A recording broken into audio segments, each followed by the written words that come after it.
Hello प्यारे बच्चों, राधे राधे, जय श्री कृष्णा। कैसे हैं सब लोग? मज़े से, अच्छे से हैं? पढ़ाई वढ़ाई चल रही है सभी की? बहुत अच्छे बेटा। मैं देख रहा हूँ आप सभी लोग सारे जो भी चीज़ें आपको बताई जा रही बहुत सीरियसली पढ़ रहे हैं। आप लोग बहुत ही अच्छे से आप सभी लोग काम कर रहे हैं। इसी काम को बस ऐसे ही बढ़ाते रहिए। आपके एग्ज़ाम धीरे धीरे करीब आ गए हैं। लास्ट मोमेंट पे इन्हीं प्रैक्टिसेस की ही ज़रूरत पड़ती है। लास्ट मोमेंट पे जो आप काम कर रहे हो, बस यही आपका सारा का सारा रिजल्ट डिसाइड करता है। साल भर आपने क्या किया वो सेकेंडरी हो जाता है, और लास्ट के टाइम को हम लोगों ने कितनी फ्रूटफुली यूटिलाइज किया है, बस वही आपका सारा का सारा रिजल्ट को डिसाइड कर देता है। तो अभी आपके पास जितना टाइम है उसमें ज्यादा से ज्यादा दिन रात जितनी मेहनत आप कर सकते हो बस करते रहो। आप कर रहे हो, मुझे पता है बहुत अच्छे से। बस इसी चीज को आगे बढ़ाते रहो और ज्यादा से ज्यादा प्रॉब्लम की प्रैक्टिस करो। केवल यही बेस्ट उपाय है अपने रैंक को इंप्रूव करने का। ज्यादा और केवल उन्हीं एरियाज पर आप फोकस करो जो आपके अच्छे हो, जो आपकी स्ट्रेंथ हो। केवल आप उन्हीं पर फोकस करो। जहां पर आपको लगता है कि इन टॉपिक्स में थोड़े थोड़े इश्यूज हैं तो अब आप उसको इग्नोर करना चालू कर दो। मतलब कहने का ये है कि आप सिलेक्टिव हो जाओ, रेदर कि हम उन चीजों पर ज्यादा फोकस करें जो हमारे थोड़े वीकर सेक्शन हो। आप केवल उन पर फोकस करो जो आपकी स्ट्रॉन्ग सेक्शन है, मतलब जिसमें आप ज्यादा कंफर्टेबल अपने आप को पाते हो, और उसी को और ज्यादा स्ट्रॉन्ग करना चालू कर दो। और वैसे भी हमें एग्जाम में अच्छी रैंक लाने के लिए 60-70% से ज्यादा मार्क्स की जरूरत नहीं पड़ती। अगर हम 60-70% मार्क्स स्कोर करते हैं तो हम अच्छी रैंक ले आते हैं, और उसके लिए आप बहुत सारी चीजें छोड़ भी देते हो तो कोई खास फर्क नहीं पड़ता है। इसलिए आप इस बात को फॉलो करो। आपकी जो जो एरियाज अच्छे हैं केवल उन पर फोकस करो।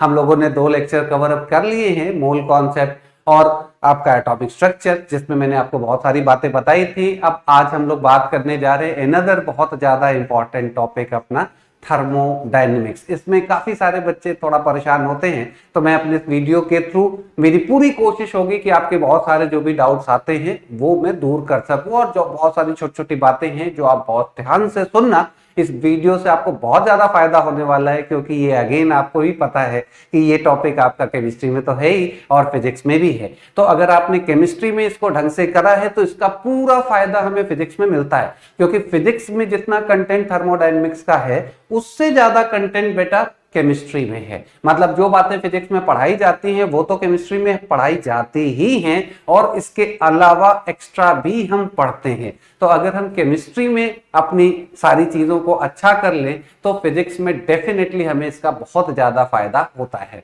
तो आज के वीडियोस में जो भी क्वेश्चंस मैंने सेलेक्ट किए हैं उसमें इन बातों का बहुत अच्छे से ध्यान रखा है कि बच्चों को कहां पर इश्यूज बनते हैं और वो क्या ध्यान रखें कि वो इश्यूज ना आए। तो आप इसको ध्यान से देखना और समझना कि किस किस तरह की प्रॉब्लम्स आपने समझी है। मतलब जो इश्यूज आते हैं वो शॉर्ट आउट आपके हो जाएंगे। चलिए बहुत ज्यादा बातें ना करते हुए हम लोग अपने डिस्कशंस पर आते हैं। सबसे पहला क्वेश्चन हमारा क्या है? सबसे पहला, जैसे मैं अभी आपको एक चैप्टर का रिव्यू दे दूं कि हम लोग थर्मोडायनेमिक्स में करते क्या हैं। तो थर्मोडायनेमिक्स में मेनली हम लोग थर्मोडायनेमिक्स के लॉज पढ़ते हैं। First law, second law, third law, zero law भी हम लोग पढ़ते हैं। तो मेनली हमारे जो काम है, जीरो लॉ तो बड़ा ऑब्वियस टाइप का होता है कि अगर कोई एक ऑब्जेक्ट किसी दूसरे ऑब्जेक्ट के साथ थर्मल इक्विलिब्रियम में है और कोई अनदर ऑब्जेक्ट भी उस ऑब्जेक्ट के साथ थर्मल इक्विलिब्रियम पे है, तो ये दोनों ऑब्जेक्ट आपस में थर्मल इक्विलिब्रियम पर होंगे का मतलब टेम्परेचर सेम होगा, हीट का ट्रांसफर नहीं होगा। जीरोथ लॉ है, मैं उस डिटेल में नहीं जाऊंगा। मेनली आपको जो क्वेश्चंस देखने को मिलते हैं बेटा वो first law of thermodynamics, second law of thermodynamics, third law of thermodynamics, इन चीजों में आपके ज्यादातर क्वेश्चंस आते हैं। अब इसमें आपको स्टेट फंक्शन पढ़ाया जाता है, पाथ फंक्शन पढ़ाया जाता है। स्टेट फंक्शन जिसकी डेफिनेशन होती है कि फंक्शन जिनकी जो किसी भी सिस्टम की स्टेट को डिफाइन करने में यूज होते हैं उन्हें स्टेट फंक्शन बोला जाता है। जैसे सिस्टम का प्रेशर, सिस्टम का टेम्परेचर, सिस्टम का वॉल्यूम, सिस्टम की internal energy, enthalpy, entropy, gives free energy, बहुत सारे नाम इस तरह के हम लोग पढ़ते हैं। और स्टेट फंक्शंस की एक कैरेक्टरिस्टिक होती है कि किसी भी प्रोसेस के दौरान जब सिस्टम की स्टेट बदल रही होगी, जिसको हम सो कॉल्ड प्रोसेस का नाम देते हैं, उस स्टेट बदलने में एक पाथ फॉलो किया जा रहा होगा। मतलब वो प्रोसेस किसी एक तरीके से एग्जीक्यूट कराई जा रही होगी, तो स्टेट फंक्शन की कैरेक्टरिस्टिक ये है कि स्टेट फंक्शन में आने वाला चेंज किसी प्रोसेस के पाथ पर डिपेंड नहीं करता है। किसी भी स्टेट फंक्शन में आने वाला चेंज प्रोसेस के पाथ पर डिपेंडेंट नहीं होता है, इंडिपेंडेंट होता है। मतलब अगर हम किसी सिस्टम की स्टेट को एक जगह से दूसरे स्टेट में कन्वर्ट करते हैं, तो अब ये चेंज इन स्टेट हम किसी भी तरह से करें, कोई भी रास्ता हमने फॉलो किया हो, स्टेट फंक्शन में आने वाला चेंज तो हमेशा सेम ही होगा। ये स्टेट फंक्शन की कैरेक्टरिस्टिक होती है। और इसके अलावा पाथ फंक्शन के बारे में हम लोग पढ़ते हैं कि फंक्शन जिसकी वैल्यू पाथ पर डिपेंड करती है वो पाथ फंक्शन है। दो नाम आपके सामने आते हैं, एक हीट और दूसरा वर्क। हीट और वर्क दो नाम सामने आते हैं जिनकी वैल्यू पाथ पर डिपेंड करती है, जिनकी कैलकुलेशन आपसे कराई जाती है। मतलब पूरे थर्मोडायनेमिक्स में स्टेट फंक्शंस के चेंज निकलवाए जाते हैं या फिर पाथ फंक्शंस की वैल्यूज को कैलकुलेट करवाया जाता है और उसी पर बेस्ड क्वेश्चंस हमें देखने को मिलते हैं। और उस डिस्कशन में अलग अलग तरह की प्रोसेसेस को डील कराया जाता है। तो एक बात हमें अपने दिमाग में बहुत अच्छे से सेट करनी होती है कि प्रोसेसेस जिनकी स्टडी हम लोग थर्मोडायनेमिक्स में करते हैं, उसको उनके नेचर के बेसिस पर ब्रॉडली 3 नामों से कैटेगराइज करा जाता है। ब्रॉडली 3 नामों से कैटेगराइज करा जाता है। एक प्रोसेस का नाम है एक्सपेंशन कंप्रेशन प्रोसेस, दूसरे तरह के प्रोसेस का नाम है फेज चेंज, तीसरे तरह के प्रोसेस का नाम है केमिकल रिएक्शन। ये नेचर के बेसिस पर हमने प्रोसेसेस को अलग अलग नामों से कैटेगराइज किया है। ये कैटेगराइजेशन इसलिए जरूरी होता है बेटा क्योंकि अलग अलग तरह के नेचर ऑफ प्रोसेसेस में जो एंथैल्पी चेंज है, इंटरनल एनर्जी चेंज है, एंट्रोपी चेंज है, फ्री एनर्जी चेंज है, वर्क है, हीट है, इनको कैलकुलेट करने के तरीके बदले हुए होते हैं क्योंकि उनके पीछे जो लॉजिक्स इन्वॉल्व हो रहे होते हैं वो अलग हो जाते हैं। तो इसलिए हमें बहुत क्लियरली अपने दिमाग में ये थॉट रखना होता है कि हमारा जो क्वेश्चन है वो किस तरह की प्रोसेस पर बेस्ड है। मतलब एक्सपेंशन कंप्रेशन प्रोसेस है या फिर फेज चेंज है या फिर केमिकल रिएक्शन है। एक्सपेंशन कंप्रेशन प्रोसेस हम लोग उसको बोलते हैं जिसमें किसी भी सिस्टम में जो भी मैटर प्रेजेंट हो उसकी फिजिकल या केमिकल स्टेट सेम बनी रहे और केवल सिस्टम का टेम्परेचर, प्रेशर या वॉल्यूम वेरी कर रहा हो, जिससे सिस्टम की स्टेट बदल रही होगी तो स्टेट फंक्शंस में चेंज आ रहा होगा।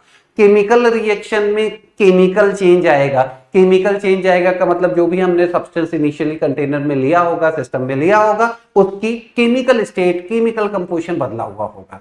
फिजिकल चेंज में हमने ये देखा होगा कि हमारा सब्सटेंस जो भी हमने लिया होगा उसकी फिजिकल स्टेट या फेज में चेंज हो गया होगा। तो on the basis of nature of process अलग अलग तरह से हम डील करते हैं। तो इसलिए हमें सबसे पहला काम क्वेश्चन को पढ़ करके ये समझना होता है कि हमारा जो क्वेश्चन है वो किस तरह की प्रोसेस पर बना हुआ है, तो उससे हमारी गलतियां करने के चांसेस कम हो जाते हैं, मतलब एरर नहीं होती। तो ये बात आप लोग सभी लोग अपने दिमाग में रखना एंड देन उसके बाद उसको यूज करते हम लोग क्वेश्चन को डिस्कस करते हैं। सबसे पहले क्वेश्चन पर आते हैं। क्या है हमारा क्वेश्चन? कहा जा रहा है कि an ideal gas is allowed to expand from 1 liter to 10 liter against the constant external pressure of 1 bar, against the constant external pressure of 1 bar। और हमसे पूछा जा रहा है बेटा वर्क डन की वैल्यू इस प्रोसेस में क्या होगी। तो वर्क डन का फॉर्मूला, जनरल फॉर्मूला हम लोग पढ़ते हैं बेटा, general formula for expansion compression process, work का फॉर्मूला होता है P external into d V, P external into d V. अब हम लोग जब प्रोसेसेस पढ़ते हैं तो जो भी प्रोसेसेस एक्सपेंशन कंप्रेशन जिसमें सिस्टम का वॉल्यूम बदल रहा हो उसी को हम लोग एक्सपेंशन कंप्रेशन प्रोसेस बोलते हैं। अब उस प्रोसेस के दौरान जो पीवी जो वर्क हमसे कैलकुलेट कराया जाता है वो उसी वर्क को पीवी वर्क भी नाम दिया जाता है। पीवी वर्क या एक्सपेंशन कंप्रेशन वर्क बोलते हैं, जो हमें यहाँ पर इस क्वेश्चन में पूछा गया है। तो जब यहां पर कोई प्रोसेस कराई जाती है तो क्वेश्चन को पढ़ करके सबसे पहला काम हमें ये जज करना होता है कि यहां पर जो प्रोसेस हो रही है वो रिवर्सिबल है या फिर इररिवर्सिबल है। रिवर्सिबल है या फिर इररिवर्सिबल प्रोसेस, मैं शॉर्ट में रिवर्सिबल और शॉर्ट में इररिवर्सिबल वर्ड यूज कर रहा हूं। इन दोनों वर्ड्स के डिफरेंस को समझना बहुत ज्यादा जरूरी होता है। रिवर्सिबल प्रोसेस उसे बोलते हैं बेटा जिसमें थ्रू आउट द प्रोसेस हमारा सिस्टम इक्विलिब्रियम में बना रहता है। मतलब रिवर्सिबल प्रोसेस उसको बोलते हैं जिस प्रोसेस के होने के दौरान जो ड्राइविंग फोर्स है, जो मोटो है, जो जिसकी वजह से कोई भी प्रोसेस हो रही है, क्योंकि हर प्रोसेस के होने की एक वजह होती है। जैसे कोई भी गैस अगर एक्सपैंड कर रही है तो उसकी वजह होगी कि उस गैस का प्रेशर ज्यादा रहा होगा, बाहर का प्रेशर कम रहा होगा, इसलिए गैस एक्सपैंड हो रही है। मे बी हीट का ट्रांसफर हो रहा हो, उसकी वजह होगी कि टेम्परेचर का डिफरेंस रहा होगा। मतलब हर प्रोसेस की अपनी एक वजह होती है। अब अगर वो वजह बड़ी है तो वो प्रोसेस तेजी से होगी, अगर वही वजह छोटी होती है तो वो प्रोसेस धीरे धीरे होती है। और यही पॉइंट प्रोसेस को रिवर्सिबल या इरिवर्सिबल बताता है। तो हमें यहां पर पहले ये समझना होता है कि हमारी प्रोसेस रिवर्सिबली होगी या इरिवर्सिबली होगी। तो अगर मैं यहां पर इस क्वेश्चन की बात करूं तो रिवर्सिबल प्रोसेस में हमेशा हमारा सिस्टम इक्विलिब्रियम में होता है, एक बात हम लोग ध्यान में रख सकते हैं। और रिवर्सिबल प्रोसेस के दौरान अंदर और बाहर का प्रेशर, अगर एक्सपेंशन कंप्रेशन प्रोसेस की बात करें तो अंदर और बाहर का प्रेशर, सिस्टम के अंदर का प्रेशर और एक्सटर्नल प्रेशर, ये दोनों through out the process equal बने रहते हैं। और अगर बाहर का प्रेशर बदल रहा होगा तो धीरे धीरे ग्रेजुअली उसी हिसाब से अंदर का प्रेशर भी बदल रहा होगा। इस तरह की कहानी रिवर्सिबल प्रोसेस में होती है। जबकि इरिवर्सिबल प्रोसेसेस में हमेशा, इरिवर्सिबल प्रोसेसेस के दौरान हमेशा बाहर का प्रेशर कांस्टेंट बना रहता है। External pressure remain constant, external pressure remain constant. हमेशा बाहर का प्रेशर बेटा कांस्टेंट बना रहता है। इसका ये बिल्कुल मतलब नहीं है कि ये प्रोसेस आइसोबैरिक होगी क्योंकि प्रेशर कांस्टेंट है, क्योंकि आइसोबैरिक प्रोसेस उसको बोलते हैं जिसमें अंदर का प्रेशर, सिस्टम का प्रेशर कांस्टेंट बना रहता है, उसे आइसोबैरिक प्रोसेस बोलते हैं। ये आइसोबैरिक बिल्कुल नहीं है। इरिवर्सिबल प्रोसेस हमेशा बाहर का प्रेशर कांस्टेंट होगा, उसके अगेंस्ट में ये प्रोसेसेस होती हैं। और यही पहचान है इरिवर्सिबल प्रोसेस की। अगर हम लोग यहाँ लैंग्वेज पढ़ें तो हमसे कहा गया है कि gas allowed to expand from 1 litre to 10 litre against constant external pressure. मतलब अगर आपको लैंग्वेज में ये वर्ड लिख दिया है कि against constant external pressure gas expand हो रही है, तो आप समझ जाना कि ये प्रोसेस आपकी इरिवर्सिबल है, इरिवर्सिबल प्रोसेस है, ये इसकी पहचान हो गई। अब इससे फायदा क्या होगा? इससे फायदा ये होगा बेटा कि अगर एक्सटर्नल प्रेशर कांस्टेंट है तो आप उसको इंटीग्रेशन के बाहर ला सकते हो और इसको लिख सकते हो dv, और इंटीग्रेट कर दें हम v1 से v2 तो हमारा फॉर्मूला इस तरह से बनता है, dv का इंटीग्रेशन v आएगा, लिमिट्स पुट करने पे v2 माइनस v1, इस तरह से फॉर्मूला हमारा आ जाएगा। तो ये P एक्सटर्नल डेल्टा V या P external V2 minus V1 जो लिखा है, ये फॉर्मूला हमारा एप्लीकेबल होता है for any irreversible expansion compression process, any irreversible expansion compression process. मतलब अगर एक्सपेंशन कंप्रेशन प्रोसेस हो रही है तो उस केस में हमारे वर्क की वैल्यू इस फॉर्मूले से कैलकुलेट होके आएगी। तो अगर अपन वैल्यू पुट करें बेटा तो P एक्सटर्नल की वैल्यू हमें यहां पर दी गई है 1 बार और वॉल्यूम बताया गया फाइनली 10, इनिशियली 1। तो यहां से हमारा आंसर आएगा 9 बार लीटर, 9 बार लीटर। और आपको जो क्वेश्चन पूछा गया है उसकी यूनिट बताई गई है किलो जूल। आपको जो क्वेश्चन पूछा गया है बेटा उसकी यूनिट है किलो जूल। तो आपको एक कन्वर्जन फैक्टर अच्छे से याद होना चाहिए। हमेशा प्रेशर और वॉल्यूम की यूनिट का multiplication P into V, pressure और वॉल्यूम की यूनिट का मल्टीप्लिकेशन हमेशा एनर्जी की वैल्यू होती है या एनर्जी की यूनिट होती है। मतलब ये बार लीटर अपने आप में एनर्जी की यूनिट है। और हमेशा याद रखना है कि 1 बार लीटर बराबर होता है 100 जूल के। 1 बार लीटर 100 जूल, या फिर इसी को 0.1 किलो जूल भी बोल सकते हैं। 0.1 किलो जूल, 0.1 किलो जूल के बराबर होता है। तो अब क्योंकि आपने आंसर बार लीटर में निकाला है और आंसर आपसे किलो जूल पूछा जा रहा है, तो आप क्या कर लो 0.9 मल्टीप्लाइड बाय 0.1 किलो जूल। तो इस तरह से आपका क्वेश्चन का आंसर क्या आ गया? 0.9 किलो जूल। आंसर है 0.9 किलो जूल। इस तरह से इस क्वेश्चन का आंसर हम लोगों ने निकाला। मतलब आप इस बात को ध्यान में रखना कि अगर एक्सटर्नल प्रेशर कांस्टेंट है, इसका मतलब हमारी प्रोसेस इरिवर्सिबल होगी, इरिवर्सिबल होगी हमेशा। और रिवर्सिबल प्रोसेस में सिस्टम हमेशा इक्विलिब्रियम में होता है। इररिवर्सिबल प्रोसेस में सिस्टम प्रोसेस के दौरान इक्विलिब्रियम में नहीं होता। शुरू में स्टार्टिंग प्रोसेस शुरू होने से पहले सिस्टम इक्विलिब्रियम में था, प्रोसेस खत्म हो जाने पर सिस्टम दोबारा इक्विलिब्रियम में आ जाता है, लेकिन ड्यूरिंग द प्रोसेस इक्विलिब्रियम नहीं रहता है। ठीक, अच्छा, अगले इसका आंसर फिर हमारा क्या आया? आंसर है कैलकाटा।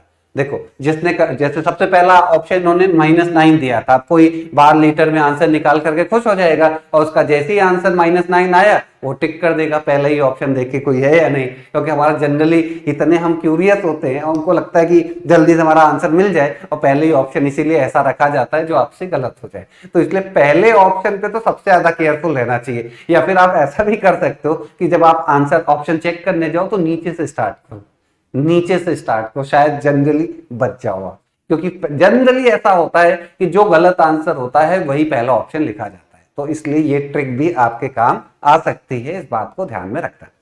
खैर, अगले क्वेश्चन पर आ जाओ जल्दी से। अगला क्वेश्चन हमारा क्या है?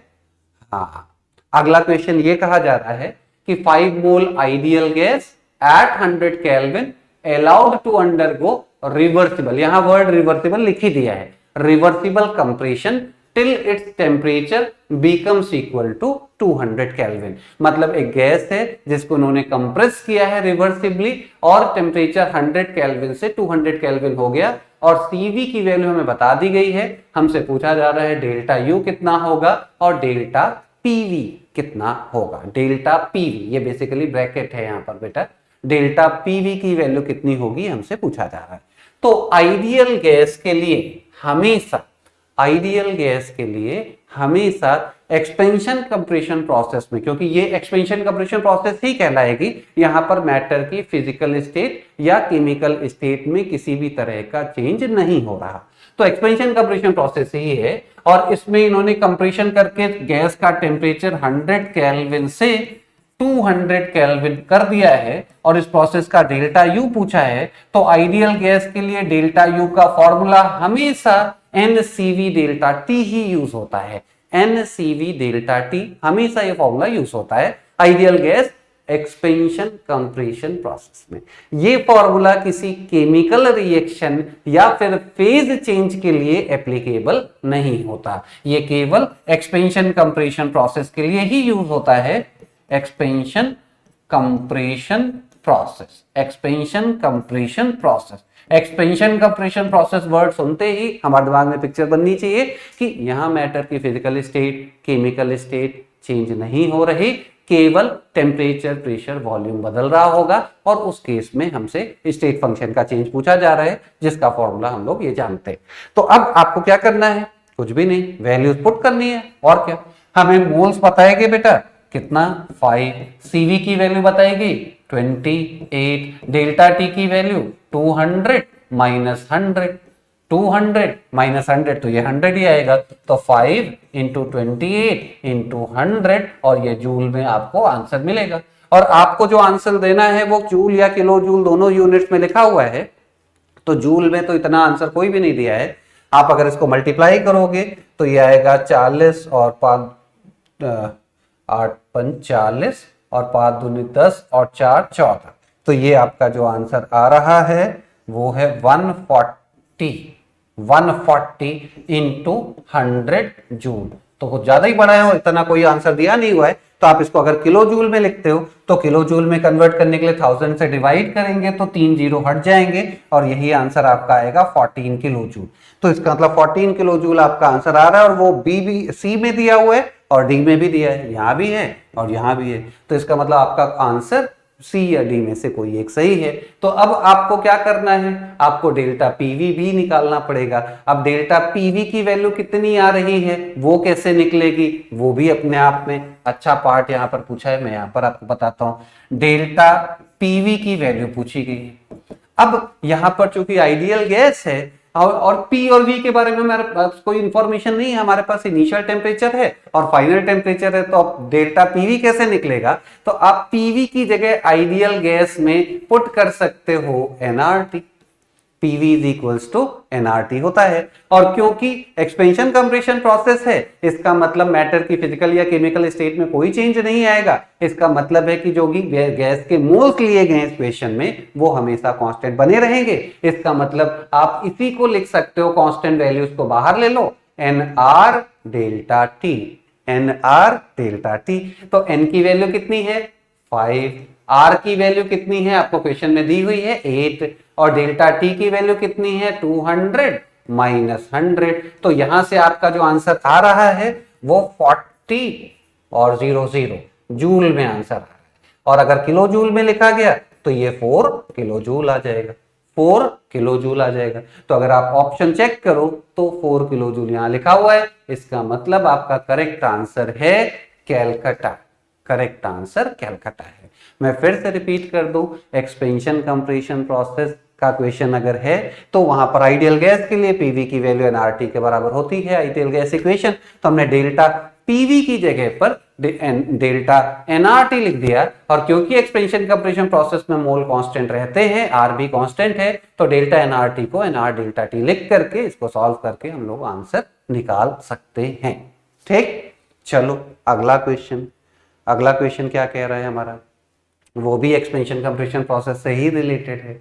कहा जा रहा है कि आइडियल गैस अंडरगो आइसोथर्मल, यहां पर लिखा हुआ है बेटा isothermal compression from 5 metre cube to 1 metre cube against constant external pressure. अब फिर से यहां पर वर्ड यूज कर लिया अगेंस्ट कांस्टेंट एक्सटर्नल प्रेशर। तो अगर against constant external pressure word use किया गया है तो हम इसका क्या मीनिंग समझने वाले हैं कि ये अपने आप में एक इरिवर्सिबल प्रोसेस है। ये इरिवर्सिबल प्रोसेस का क्वेश्चन है, और कहा जा रहा है कि वो एक्सटर्नल प्रेशर 4 न्यूटन पर मीटर स्क्वायर है। मतलब हमारे पास जो डेटा दिया जा रहा है क्वेश्चन में वो एसआई सिस्टम में दिया गया है, न्यूटन पर मीटर स्क्वायर, जिसको हम पास्कल के नाम से भी जानते हैं। प्रेशर की वैल्यू हमें दी गई है, और आगे कहा जा रहा है कि इस प्रोसेस में जो हीट रिलीज हुई है, उस हीट को, इस प्रोसेस में जो हीट रिलीज हुई है उस हीट को यूज किया गया है, used to increase the temperature of 1 mole of aluminium. मतलब कहने का यह है कि यहां एक गैस को कंप्रेस किया है, उस कंप्रेशन की वजह से कुछ हीट लिबरेट हुई है, उस हीट को जो कि लिबरेट हुई है उस हीट से एल्यूमिनियम को गर्म किया गया है। तो पूछा जा रहा है कि उसका एल्यूमिनियम का टेम्परेचर कितना बढ़ जाएगा। The temperature of aluminium increases by, मतलब आप इसको ऐसे समझ सकते हो कि ये कंटेनर है, इस कंटेनर में सपोज कोई एक पिस्टन लगा रहा होगा जिससे हम बाहर से कुछ एक्सटर्नल प्रेशर लगा करके इसको नीचे की तरफ पुश कर रहे हैं, जिससे यहाँ पर गैस कंप्रेस हो रही है। ये पिस्टन मान लेते हैं कि मूव करके यहां तक आ गया, यहां तक आ गया, जिसकी वजह से हमारी गैस कंप्रेस हो गई, तो इसने कुछ हीट लिबरेट करी। ऐसा बोला जा रहा है कि हीट रिलीज हुई है। हम लोग चेक कर लेंगे अभी कि हीट रिलीज हुई है या नहीं हुई है। और ये जो हीट रिलीज हुई, ये यहाँ पर एक एल्युमिनियम का टुकड़ा रखा हुआ है, उसको ये हीट दी गई है, जिसकी वजह से इस एल्युमिनियम के टुकड़े का टेम्परेचर बढ़ा है। अगर किसी को हीट किया जाएगा तो बेचारा वो हीटअप तो होएगा ही, हीटअप होएगा ही का मतलब उसका टेम्परेचर तो बढ़ना ही नहीं। तो वो बोला जा रहा है हमसे, और कहा जा रहा है कि कितना टेम्परेचर बढ़ेगा, कितना टेम्परेचर बढ़ेगा। तो अभी सबसे पहले हमें यह देखना पड़ेगा कि इस प्रोसेस में कितनी हीट लिबरेट हुई सबसे पहले, क्योंकि वही हीट इसको मिलने जा रही है। अब ये हीट निकले कैसे, तो हमें यहां पर बताया गया बेटा कंप्रेशन में वॉल्यूम 5 मीटर क्यूब से 1 मीटर क्यूब हुआ है, और ये कहा जा रहा है कि आइसोथर्मल कंप्रेशन है, आइसोथर्मल। तो अगर आइसोथर्मल कंप्रेशन वर्ड यूज किया गया है, इसका मीनिंग क्या निकल के आया, आइसोथर्मल प्रोसेस के लिए for isothermal process, for isothermal process delta T की वैल्यू 0 होने की वजह से डेल्टा यू की वैल्यू 0 होगी। इंटरनल एनर्जी चेंज गैस का 0 होगा, क्योंकि गैस के लिए फॉर्मूला हम लोग पढ़ते हैं, क्या फॉर्मूला पढ़ते हैं, अभी हम लोगों ने देखा था एनसीवी डेल्टा टी, तो वो तो 0 ही होना है। और from first law of thermodynamics हम लोग रिलेशन पढ़ते हैं delta U is equal to Q plus W. ये केमिस्ट्री वाला रिलेशन मैंने लिखा है, फिजिक्स वाले से कंफ्यूज मत करना, वहां साइन कन्वेंशन अलग होने की वजह से थोड़ा सा रिलेशन बदल जाता है। तो ये फॉर्मूला है, और क्योंकि यहां पर ये वैल्यू 0 के बराबर है तो यहां से कह सकते हैं कि Q will be equal to minus of W। Q की वैल्यू माइनस ऑफ W के बराबर होगी। और अगर हम लोग इस प्रोसेस का वर्क निकाल लें, अगर वर्क निकाल लें तो हमें हीट कितनी है वो पता लग जाएगा। अब क्योंकि यहां कंप्रेशन हो रहा है, कंप्रेशन हो रहा है, तो इसका मतलब है कि वॉल्यूम घट रहा है, इसका मतलब है कि वर्क हमारा पॉजिटिव होगा। और अगर वर्क हमारा पॉजिटिव होगा तो हीट की वैल्यू पक्का नेगेटिव होगी। और हीट की वैल्यू नेगेटिव होने का मतलब, नेगेटिव साइन का मतलब होता है हीट सिस्टम से रिलीज हो रही है। अगर सिस्टम हीट देता है तो नेगेटिव साइन के साथ लिखा जाता है, अगर सिस्टम को हीट मिलती है तो प्लस साइन के साथ लिखा जाता है। इसी तरह से सिस्टम वर्क करता है तो नेगेटिव साइन के साथ लिखा जाता है, अगर सिस्टम पे वर्क किया जाता है तो पॉजिटिव साइन के साथ लिखा जाता है। साइन कन्वेंशन जो केमिस्ट्री में फॉलो होता है वो हमें ध्यान रखना है। खैर, तो अब अगर हम वर्क निकालने चाहें तो क्योंकि बेटा ये इररिवर्सिबल प्रोसेस है, तो इररिवर्सिबल प्रोसेस का वर्क का फॉर्मूला अभी हम लोगों ने बात की थी, वो फॉर्मूला था minus of P external into delta we, work का फॉर्मूला। तो और माइनस माइनस प्लस हो जाएगा। तो यहां पर अगर मैं वैल्यू पुट करूं तो प्लस में एक्सटर्नल प्रेशर आपको बताया गया है 4 और डेल्टा वी का मतलब final volume minus initial volume, तो यहां से आपकी वैल्यू आ रही -16 जूल, -16 जूल। ये आंसर आपका आएगा क्योंकि एसआई सिस्टम में वैल्यू थी और एसआई सिस्टम में एनर्जी की वैल्यू जूल होती है, एनर्जी की जो यूनिट होती है वो जूल होती है, तो हमारा आंसर जूल में आ गया। अब यही हीट नेगेटिव में है, नेगेटिव का मतलब है कि यहां पर ये रिजेक्ट हुई है। कितनी अमाउंट ऑफ हीट रिजेक्ट हुई है? 16 जूल हीट रिजेक्ट हुई है। अब ये 16 जूल हीट इसको मिलने जा रही है एल्युमिनियम को, तो तुम आपसे पूछा जा रहा है कि भैया बताओ कितना टेम्परेचर बढ़ने वाला है एल्युमिनियम का। तो अगर किसी भी मैटर का, स्पेशली सॉलिड लिक्विड की अगर बात कर रहे हो, तो सॉलिड लिक्विड को जब हीट मिलती है तो उनका टेम्परेचर बढ़ता है, और टेम्परेचर चेंज का जो फॉर्मूला होता है Q का, that Q is equals to molar heat capacity multiplied by change in temperature, molar heat capacity multiplied by change in temperature. और क्योंकि यहां एल्युमिनियम को हीट मिलने जा रही है, इसका मतलब एल्युमिनियम के लिए ये Q की वैल्यू पॉजिटिव होगी, इसके लिए Q की वैल्यू +16 लिखी जाएगी। आप यहां पुट कर दो +16 इज इक्वल टू, आपको मोलर हीट कैपेसिटी बताई गई बेटा 24 इंटू डेल्टा टी, और डेल्टा टी ही आपको निकालना है, तो आपका delta T will be equal to 16/24। आप इसको काटोगे तो ये आएगा 8 दूनी 16, 8 तिर 24, 2/3 ये वैल्यू आएगी। डिग्री सेंटीग्रेड में या केल्विन में ये वैल्यू किस यूनिट में है? तो चाहे आप डिग्री सेंटीग्रेड बोलो चाहे आप केल्विन बोलो, दोनों आंसर सही है। क्यों सही है? क्योंकि ये डिफरेंस इन टेम्परेचर है। डिफरेंस इन टेम्परेचर केल्विन में और डिग्री सेंटीग्रेड में इक्वल ही होता है, उसको कन्वर्ट नहीं किया जाता। तो वैसे तो आपको ऑप्शंस अगर देखो तो ऑप्शन आपका केल्विन में ही दिया है, तो ठीक है केल्विन में ही सही, केल्विन में ही सही, और आपका आंसर कितना आ रहा है 2/3। तो इस तरह से आपके क्वेश्चन का ये आंसर हमारा, ठीक। यहां पर हमने प्रोसेस के दौरान जो हीट लिबरेट हुई वो देखी, वो हीट एल्युमिनियम को मिली, उसके लिए पॉजिटिव लिखा, और यहां से हमने डेल्टा टी की वैल्यू। वैसे तो यहां पर इन्होंने क्वेश्चन में साफ साफ लैंग्वेज लिख दी है कि कितना टेम्परेचर बढ़ा। ऐसा भी हो सकता था कि इन्होंने कहा होता कि बताओ कि एल्युमिनियम में कितना टेम्परेचर चेंज हुआ, एल्युमिनियम में कितना टेम्परेचर चेंज हुआ। तो जब वो चेंज की बात करते तो हो सकता था ऑप्शन लिखते समय वो +2/3 भी लिख सकते थे और -2/3 भी लिख सकते थे। तो वहां पर एक अनदर कंफ्यूजन का स्कोप क्रिएट हो सकता था कि यहाँ पर +2/3 आएगा या -2/3 आएगा, क्योंकि चेंज इन टेम्परेचर हम लोग निकाल रहे हैं। और वो इस बात पर डिपेंड करेगा कि जो यहाँ Q आप यूज करने वाले हो वो Q प्लस साइन के साथ यूज करने वाले हो या माइनस साइन के साथ। अब किसी के दिमाग में ये थॉट आया कि यार यहाँ से हीट रिजेक्ट हुई है और वो कैलकुलेशन से -16 आया है और यहाँ पर भी -16 रखना चाहिए, तो फिर उसका आंसर -2/3 आ जाएगा, और -2/3 आया तो फिर निपट गई फाइल, तो फिर तो गलत हो जाएगा। तो इसलिए वैसे तो ये सेफर साइड में हमारा क्वेश्चन की लैंग्वेज नहीं बता दिया, तो इसलिए हमारा काम चल गया। लेकिन साइन कन्वेंशन हमें बहुत अच्छे से क्लियर होना चाहिए। साइन कन्वेंशन भी एक बड़ी वजह बनता है क्वेश्चंस के गलत होने की, तो उसका ध्यान हमें रखना ही है। किसी भी हालत में साइन कन्वेंशन गलत नहीं होना चाहिए। चलो जल्दी से अगले क्वेश्चन पर आ जाओ। अगला क्वेश्चन क्या कह रहा है? ये कहा जा रहा है, ये बहुत वेल नोन क्वेश्चन है, बहुत ज्यादा फ्रीक्वेंटली हमसे पूछा जाता है और इन सब के एक ही तरह के सॉल्यूशंस होते हैं। हमसे कहा जा रहा है कि ये बेटा डेल्टा यू लिखा है, डेल्टा यू, डेल्टा एच और डेल्टा यू का डिफरेंस क्या है? डेल्टा एच और डेल्टा यू का डिफरेंस क्या है? बेसिकली हम लोग एक बात पढ़ते हैं, एंथैल्पी इस तरह से डिफाइंड होती है, H is equal to U plus PV, H is equals to U plus PV। तो delta H will be equal to delta U plus delta PV, ऐसे उसको डिफाइन करते हैं, डेल्टा PV। और डेल्टा ये जनरल फॉर्म है, और यही बात जब केमिकल रिएक्शन पर अप्लाई की जाती है तो यहीं से डेल्टा PV की जगह पर लिखा जाता है delta U plus delta NgRT, delta H is equal to delta U plus delta NgRT।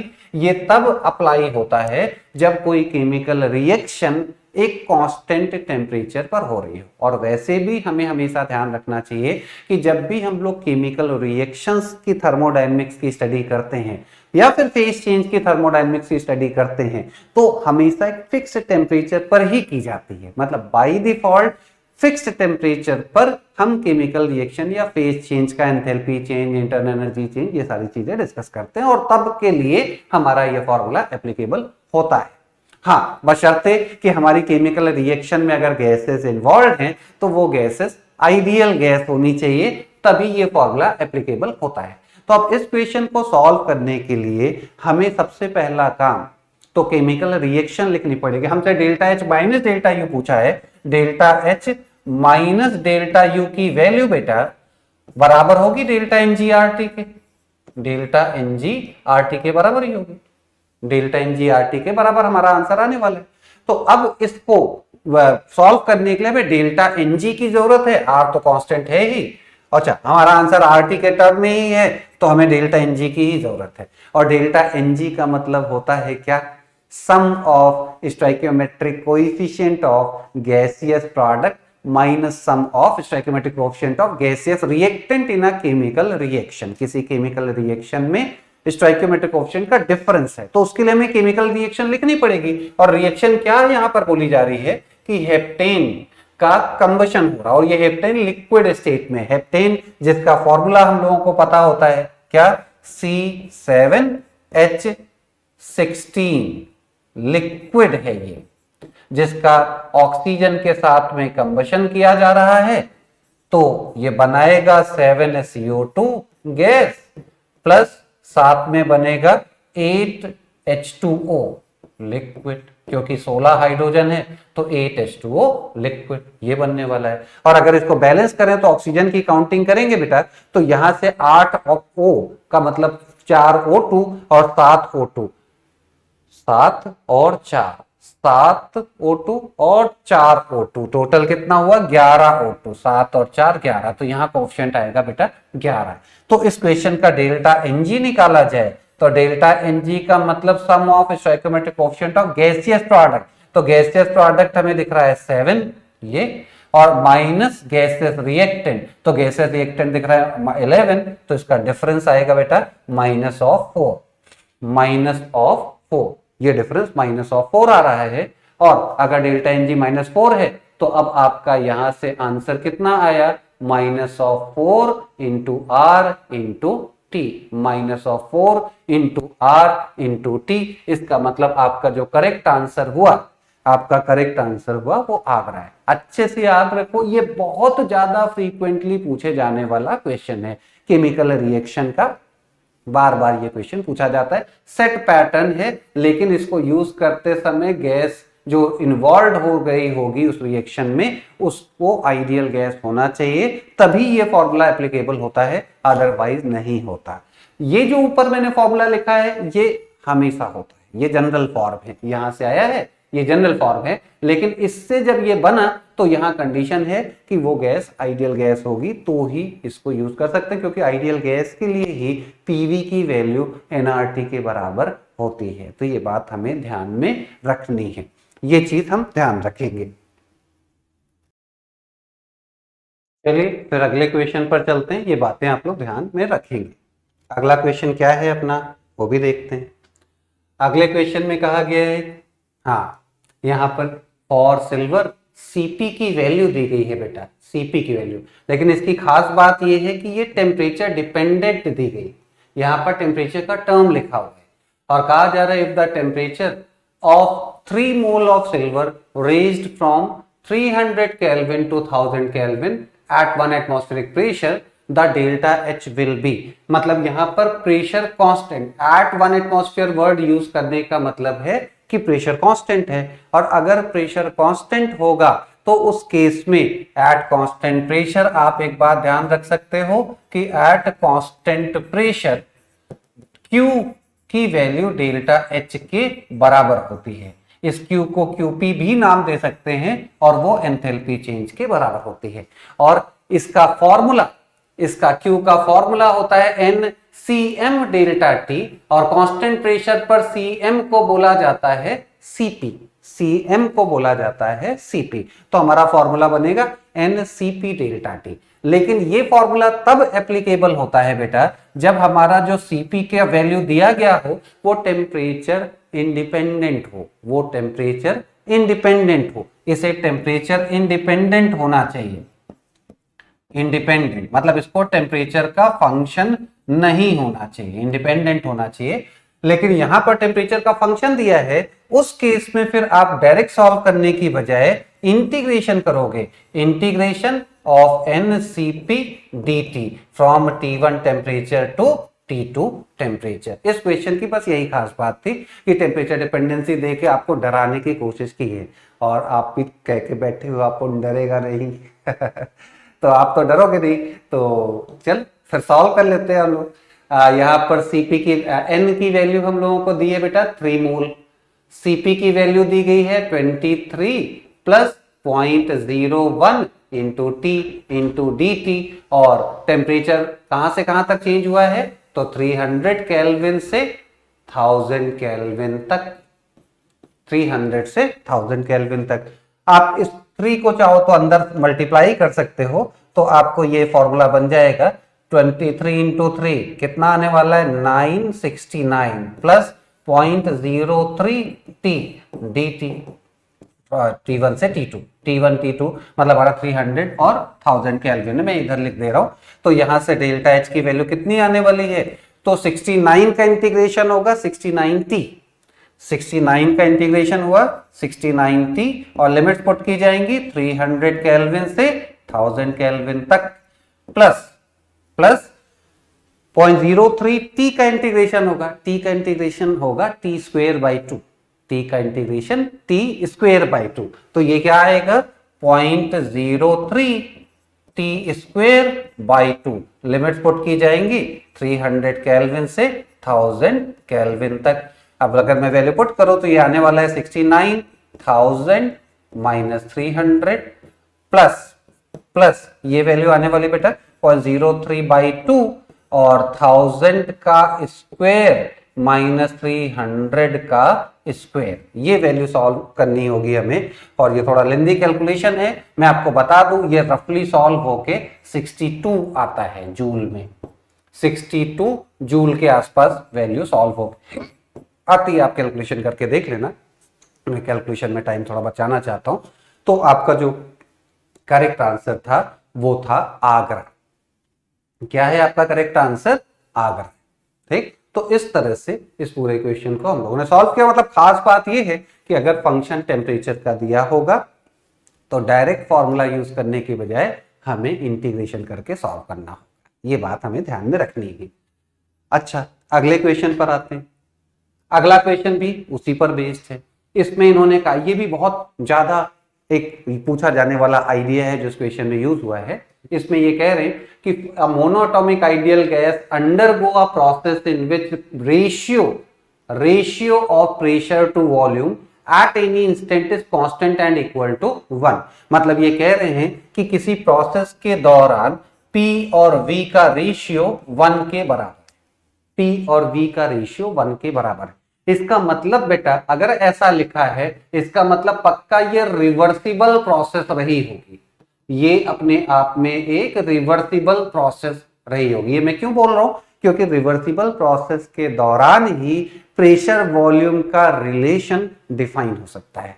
Pressure volume का रिलेशन यहां इन्होंने डिफाइन किया है, इसका मतलब कि ये एक रिवर्सिबल प्रोसेस है। और इनफैक्ट इसी प्रोसेस को ऐसे भी लिखा जा सकता है, P V to the power -1 is equals to constant, P V to the power -1 is equals to constant। और इस प्रोसेस को अगर हमें नाम देना हो तो इसको बोला जाता है polytropic process. Polytropic process actually general name of expansion compression process, general नाम होता है एक्सपेंशन कंप्रेशन प्रोसेस का, जिसका जनरल फॉर्मूला हम लोग पढ़ते हैं PV to the power x is equals to constant। ये बेटा पॉलीट्रॉपिक प्रोसेस कहलाती है। पॉलीट्रॉपिक प्रोसेस डिपेंडिंग अपॉन कि x की वैल्यू क्या है, अकॉर्डिंगली हम उस प्रोसेस को अलग अलग नामों से कैटेगराइज भी कर सकते हैं। जैसे आइसोथर्मल प्रोसेस में x की वैल्यू 1 होती है, एडियाबेटिक प्रोसेस में x की वैल्यू गामा के बराबर होती है, आइसोबैरिक प्रोसेस में x की वैल्यू 0 होती है, और आइसोकोरिक प्रोसेस में x की वैल्यू इनफाइनाइट होती है। आप रख के पुट कर सकते हो। मतलब ये तो हम वो नाम है जो जानते हैं, और अगर x की वैल्यू इनके अलावा कोई और नंबर दे दिया, जैसा कि यहां पर -1 लिखा है, तो फिर हम इस प्रोसेस को सिंपली पॉलीट्रॉपिक बोल देते हैं। मतलब all isothermal process, isobaric process, isochoric process, ये प्रोसेस सब पॉलीट्रॉपिक है, सब पॉलीट्रॉपिक हैं। और सभी प्रोसेस में अंतर कहां पर है, x की वैल्यू में। मतलब प्रेशर और वॉल्यूम जिस तरह से एक दूसरे के साथ बदलता है, वो वेरिएशन में डिफरेंस आ जाएगा अगर x की वैल्यू बदल जाए तो। इसको पॉलीट्रॉपिक इंडेक्स भी बोला जाता है बेटा, x को बोलते हैं पॉलीट्रॉपिक इंडेक्स, पॉलीट्रॉपिक इंडेक्स बोला जाता है, पॉलीट्रॉपिक इंडेक्स। x की वैल्यू बदलेगी तो हमारी प्रोसेस का नेचर बदल जाएगा। अब हमसे कहा गया है कि ये प्रोसेस है, और आगे कहा जा रहा है what is the molar heat capacity of the gas. मतलब इस प्रोसेस के दौरान मोलर हीट कैपेसिटी की वैल्यू क्या होगी। हीट कैपेसिटी जैसे हीट हम लोग पढ़ते हैं अपने आप में एक स्टेट पाथ फंक्शन का एग्जांपल है, ऐसी मोलर हीट कैपेसिटी भी पाथ फंक्शन का ही एग्जांपल है। Molar heat capacity nothing but heat, heat ही है जो for unit change in temperature के लिए डिफाइन होती है। हीट का मतलब कितना भी टेम्परेचर चेंज हो रहा है उसके लिए हीट का ट्रांसफर डिस्कस किया जाता है, और अगर 1 डिग्री टेम्परेचर डिफरेंस आ रहा है प्रोसेस के दौरान तो उसमें जो हीट इन्वॉल्व होती है उसी को हीट कैपेसिटी बोला जाता है। मोलर हीट कैपेसिटी का मतलब होता है एक मोल सब्सटेंस का टेम्परेचर 1 डिग्री चेंज करने के लिए जो हीट रिक्वायर्ड होती है, that is called molar heat capacity. और molar heat capacity for polytropic process, for polytropic process मतलब जनरल नाम है, पॉलीट्रॉपिक प्रोसेस में मोलर हीट कैपेसिटी की वैल्यू Cm की वैल्यू का फॉर्मूला होता है Cv plus R upon 1 minus x, जहां पर x का मतलब होता है पॉलीट्रॉपिक इंडेक्स। और हमसे यहां पर कहा गया बेटा mono atomic gas, mono atomic gas, तो मोनो एटॉमिक गैस के लिए Cv की वैल्यू, Cv की वैल्यू मोनो एटॉमिक गैस के लिए होती है 3/2 R for mono atomic gas, for mono atomic gas. आपको 3 वैल्यूज याद रखनी चाहिए। मोनोएटॉमिक गैस के लिए Cv की वैल्यू 3/2 होता है। इसके अलावा लीनियर मॉलिक्यूल्स अगर गैस के हैं तो उसके लिए Cv की वैल्यू 5/2 R होती है फॉर लीनियर मॉलिक्यूल्स।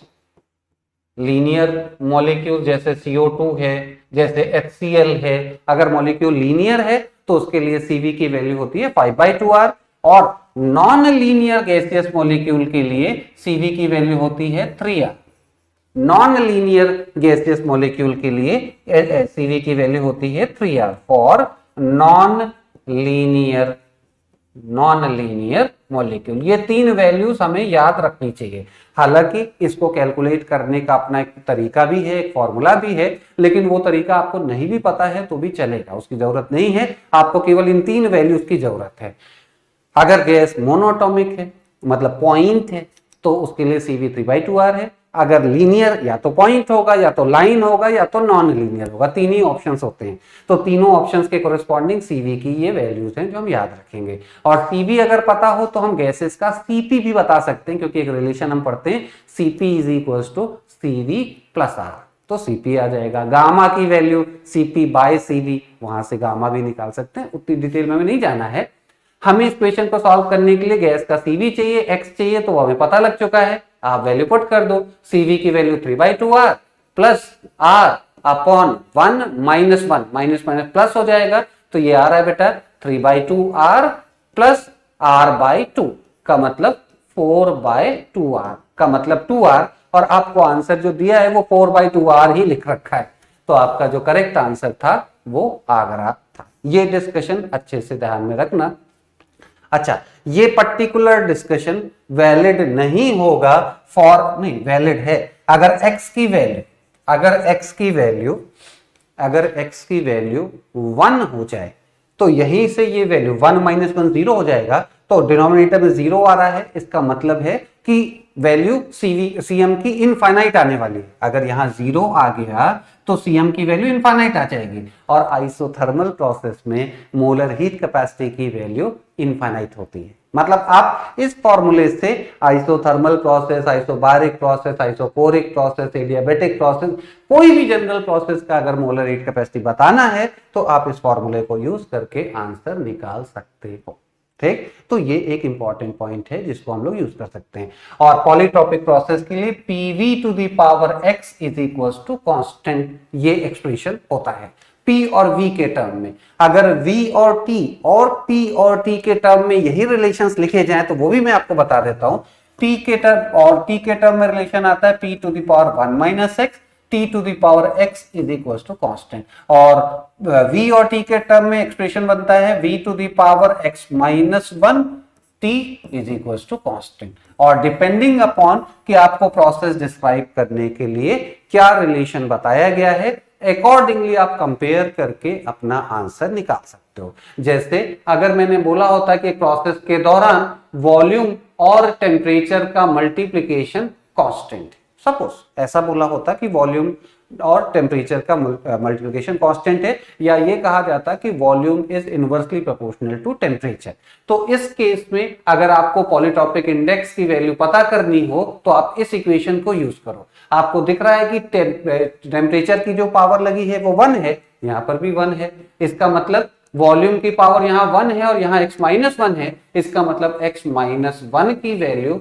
1 के बराबर है, इसका मतलब x की वैल्यू 2 के बराबर। तो ऐसे हम निकाल सकते हैं। और एक और बात, जैसे मान लो कि आपसे कहा जाता कि नहीं प्रेशर और टेम्परेचर का मल्टीप्लिकेशन कांस्टेंट, सपोज ये एक एग्जांपल मैंने दिया, ऐसे ही मैंने एक दूसरा एग्जांपल दिया। अगर ऐसा लिखा होता कि प्रेशर और टेम्परेचर का मल्टीप्लिकेशन कांस्टेंट है, उस केस में आपको इससे कंपेयर करना पड़ता।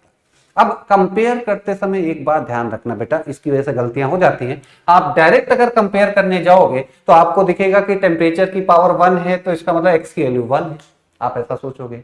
और इधर प्रेशर की पावर 1 है, इसका मतलब 1 - x की पावर 1 है, इसका मतलब x की पावर 0 है। तो आपका दोनों से कंपेयर करते समय x की दो अलग अलग वैल्यूज आएंगे, जबकि x की तो कोई एक ही वैल्यू होगी। तो कंपेयर करते समय हमेशा एक बात ध्यान रखना कि अगर p और t दोनों पर कुछ कुछ पावर है तो आप इस एक्सप्रेशन को ऐसे लिख दो, p⁴ 1 - x upon x into t⁴ 1 = constant.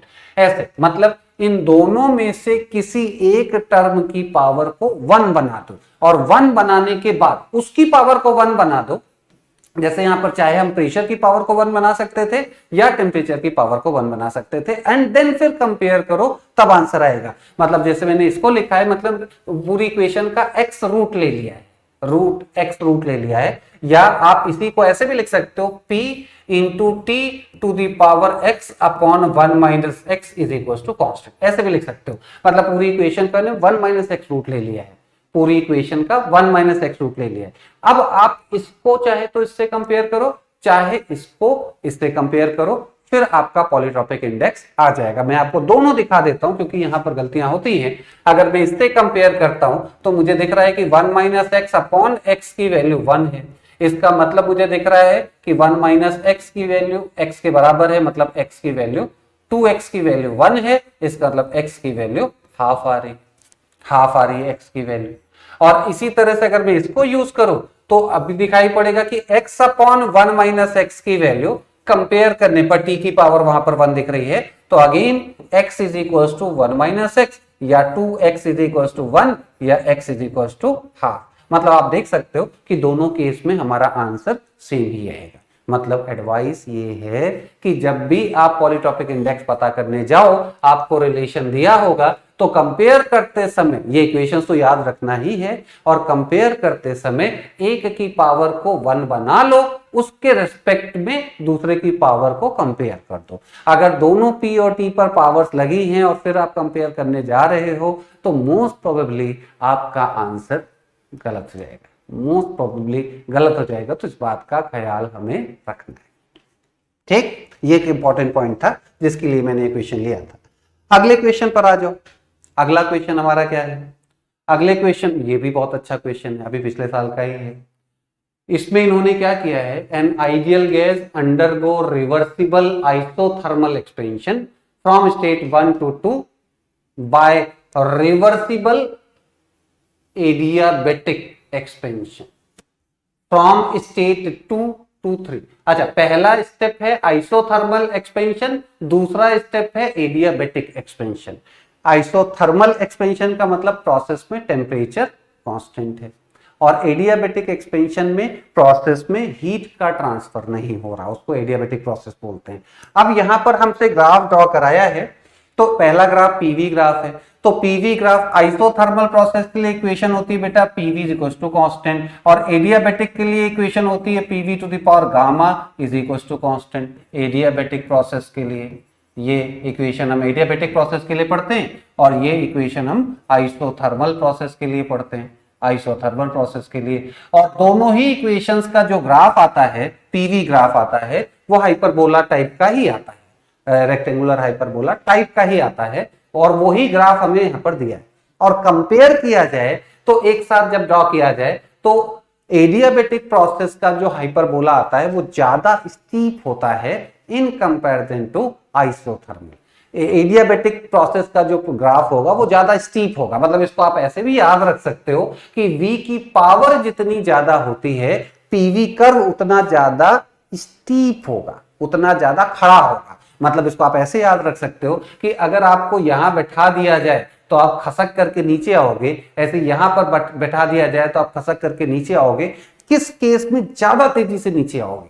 जिस केस में ज्यादा तेजी से नीचे आओगे आप समझ लेना कि V की पावर ज्यादा रही होगी। V के ऊपर जितनी ज्यादा पावर लगी होती है, कर्व हमारा उतना स्टीप होता है, मतलब उतना तेजी से आप नीचे खसक करके आओगे। ये एक बहुत अच्छा तरीका है ग्राफ को डिफरेंशिएट करने का। तो यहां से आपको पता है कि आइसोथर्मल की स्टीपनेस कम और एडियाबेटिक की स्टीपनेस ज्यादा, और वही चीज यहां पर दिखाई पड़ रही है। इसका मतलब ये पहला पार्ट सही है। ये more than one correct question है, आईआईटी का क्वेश्चन है ये, एडवांस का।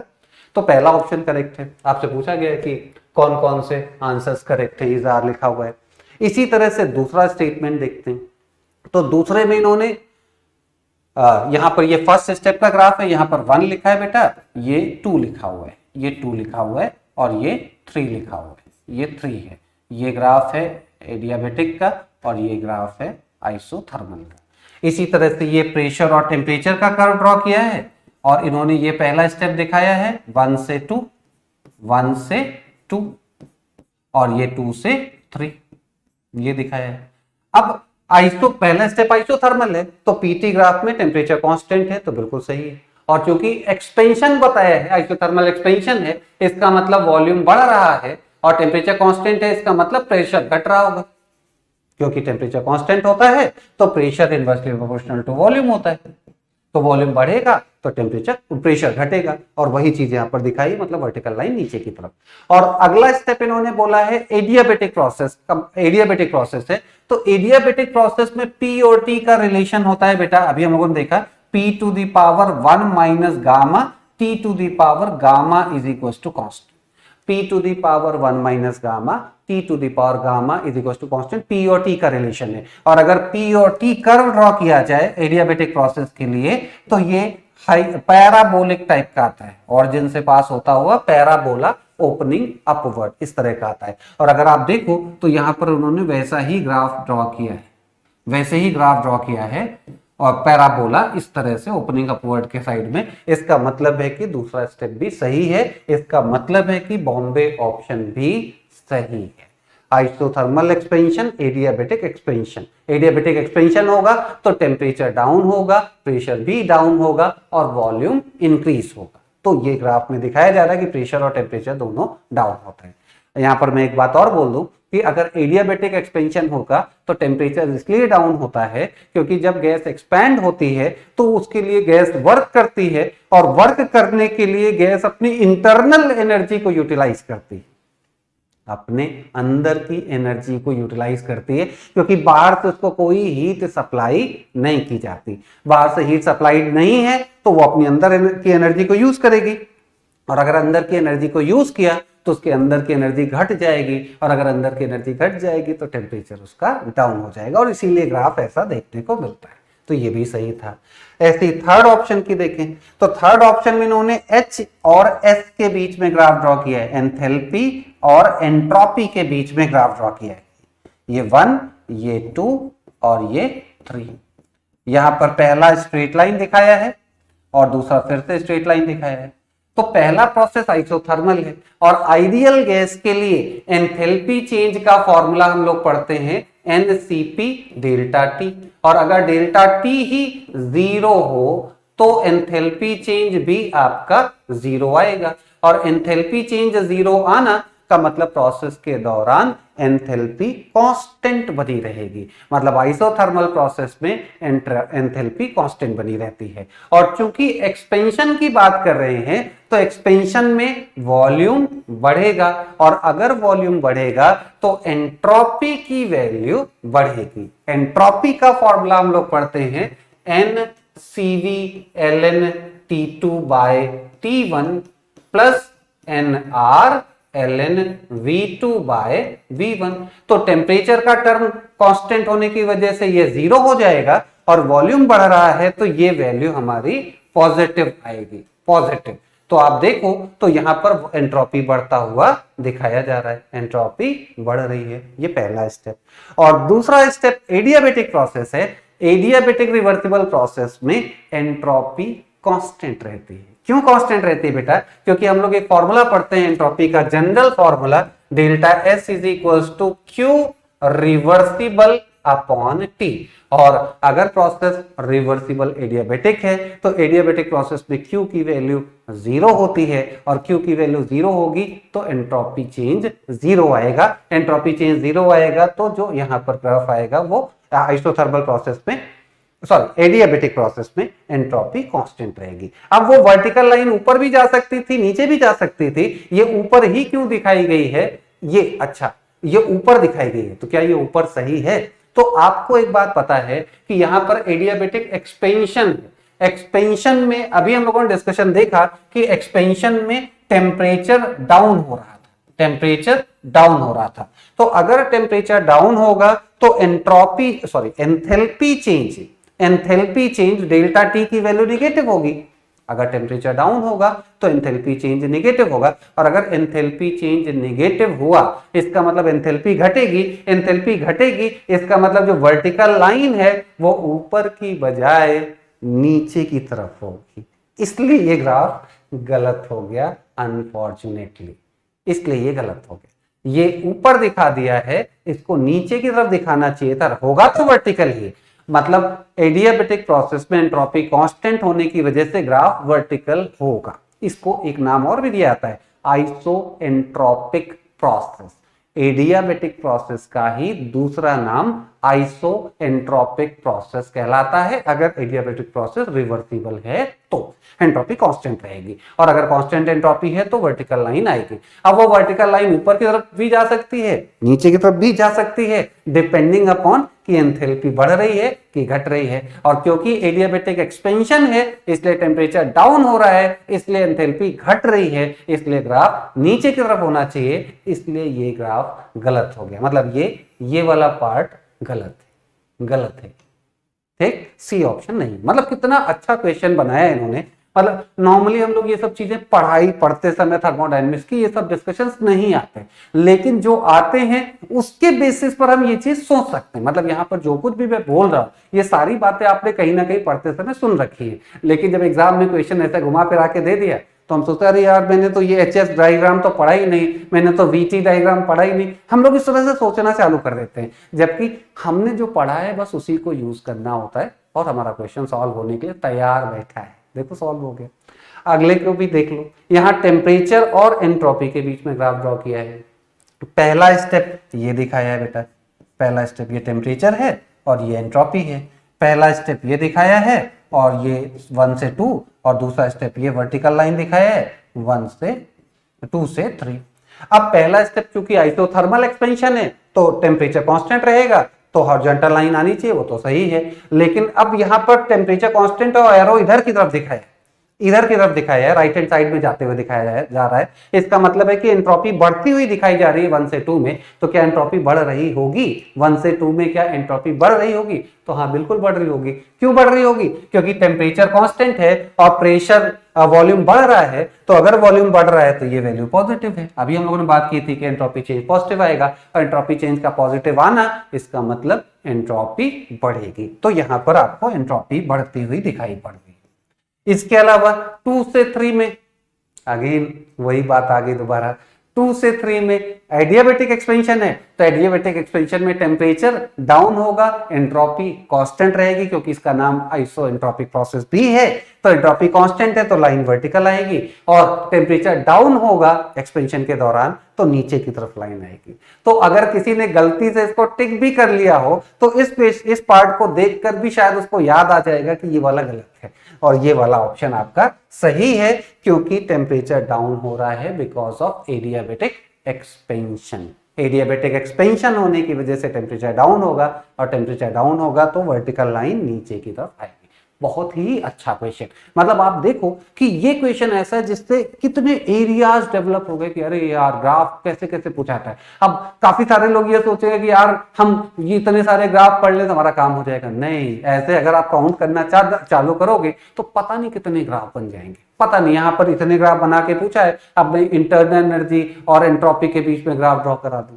कोई भी किसी भी स्टेट फंक्शन को किसी भी स्टेट फंक्शन के साथ प्लॉट करा के दिखाया जा सकता है डिस्कशन। तो आपको उस प्रोसेस के दौरान बस इतना समझना होता है कि प्रोसेस के दौरान स्टेट फंक्शंस में कैसा चेंज आने वाला है। कैसा चेंज आने वाला है कहने का मतलब है कि वो स्टेट फंक्शन की वैल्यू बढ़ेगी या घटेगी या कांस्टेंट रहेगी, समथिंग लाइक। पहला स्टेप तो यही होता है कि बढ़ेगी या घटेगी या कांस्टेंट रहेगी। दूसरा स्टेप होगा कि अगर बढ़ेगी तो कैसे बढ़ेगी, लीनियरली या नॉन लीनियरली। अगर नॉन लीनियरली तो फिर कैसा, parabola, hyperbola, something like that. इस तरह के डिस्कशंस वहां पर सामने आते हैं। तो हम जो बेसिक चीजें पढ़ते हैं उसके बेसिस पर ही ये सारे आंसर हम सोच सकते हैं, और सारा गेम ही इसी बात का है, सोचने का। इसलिए जो कुछ भी हम पढ़ें वो ढंग से पढ़ें तो ये सारे क्वेश्चन बड़े ही आराम से हो जाएंगे, हो जाने के लिए बनेंगे। मतलब इसमें ऐसा कुछ नहीं पूछा जा रहा जो हमारे सिलेबस के बियॉन्ड हो, हमको नहीं पता हो, ऐसा कुछ भी नहीं। अच्छा, अगले क्वेश्चन पर आ जाओ। अगला क्वेश्चन क्या कहा गया है? Among the following set of parameter that represents path function. मतलब इनमें ए बी सी डी दिए गए हैं, इनमें कौन कौन से पाथ फंक्शन है। तो जैसे हमें एक बात पता है बेटा कि Q plus W from first law of thermodynamics delta U के बराबर होता है, डेल्टा U के बराबर होता है। Q अपने आप में एक पाथ फंक्शन है, ये हम जानते हैं। W अपने आप में पाथ फंक्शन है, ये भी हम जानते हैं। लेकिन किसी प्रोसेस के दौरान Q प्लस डब्ल्यू की वैल्यू डेल्टा U के बराबर आती है, और इंटरनल एनर्जी अपने आप में एक स्टेट फंक्शन है। U अपने आप में एक स्टेट फंक्शन है, और डेल्टा U उस स्टेट फंक्शन में आने वाला चेंज है। चेंज इन स्टेट फंक्शन है डेल्टा U। डेल्टा U कोई फंक्शन नहीं कहलाता, that is change in state function. जैसे कुछ लोग ये बात बहुत गलत बोलते हैं कि डेल्टा U पाथ फंक्शन है, या डेल्टा U स्टेट फंक्शन है, या डेल्टा H स्टेट फंक्शन। ये स्टेटमेंट बिल्कुल गलत है। डेल्टा H या डेल्टा U कोई फंक्शन होता ही नहीं, वो तो चेंज को रिप्रेजेंट करता है, चेंज इन स्टेट फंक्शन। और change in state function is not a state function. Change in state function केवल चेंज को ही रिप्रेजेंट करता है। चेंज इन स्टेट फंक्शन कभी किसी सिस्टम की स्टेट को नहीं डिफाइन करता। मतलब कहने का यह है कि अगर मैं कहूं कि हमारे पास एक कंटेनर में गैस है और उसका प्रेशर 10 एटमॉस्फेयर है, तो ये 10 एटमॉस्फेयर उस सिस्टम की स्टेट को डिफाइन कर रहा है। लेकिन अगर मैं ये कहता हूं कि हमारे पास कोई एक सिस्टम था जिसका प्रेशर पता नहीं कितना था, लेकिन अब उसका प्रेशर 5 एटमॉस्फेयर मैंने बढ़ा दिया, तो सिस्टम की स्टेट क्या हो गई होगी पता नहीं, क्योंकि चेंज इन प्रेशर की वैल्यू से हम सिस्टम की स्टेट को नहीं डिफाइन कर पाते। तो ये बात हमें ध्यान में रखनी चाहिए। तो पहला तो कोई पाथ फंक्शन नहीं है, क्यों, ये हमारा पाथ फंक्शन है। इसके अलावा W भी हमारा पाथ फंक्शन है और H माइनस TS डिफाइंड है बेटा गिब्स फ्री एनर्जी के, H minus TS Gibbs free energy, और G अपने आप में एक स्टेट फंक्शन का एग्जांपल है। G, H, S, U pressure, volume, temperature, ये सब हमारे स्टेट फंक्शंस के एग्जांपल है। तो इसका मतलब कौन से ऑप्शन यहां पर हुए, बी और सी, केवल बी और सी हमारा स्टेट फंक्शन है, इसके पाथ फंक्शन है, और ए और डी, ए तो कोई फंक्शन है ही नहीं, डी हमारा स्टेट फंक्शन है। H minus TS represents state function और Q प्लस W कोई फंक्शन नहीं है, कोई फंक्शन नहीं। मतलब किसी के दिमाग में थॉट आता है कि दो पाथ फंक्शन का सम पाथ फंक्शन होगा, नहीं है ऐसा। दो पाथ फंक्शन का सम पाथ फंक्शन हो, ये बिल्कुल भी नहीं है, बिल्कुल नहीं। हाँ, दो स्टेट फंक्शन का सम स्टेट फंक्शन हो सकता है या होगा ही, दो स्टेट फंक्शंस का सम स्टेट फंक्शन होगा, लेकिन पाथ फंक्शन का सम पाथ फंक्शन नहीं होता। ठीक, अच्छा अगले क्वेश्चन पर आ जाते हैं हम लोग।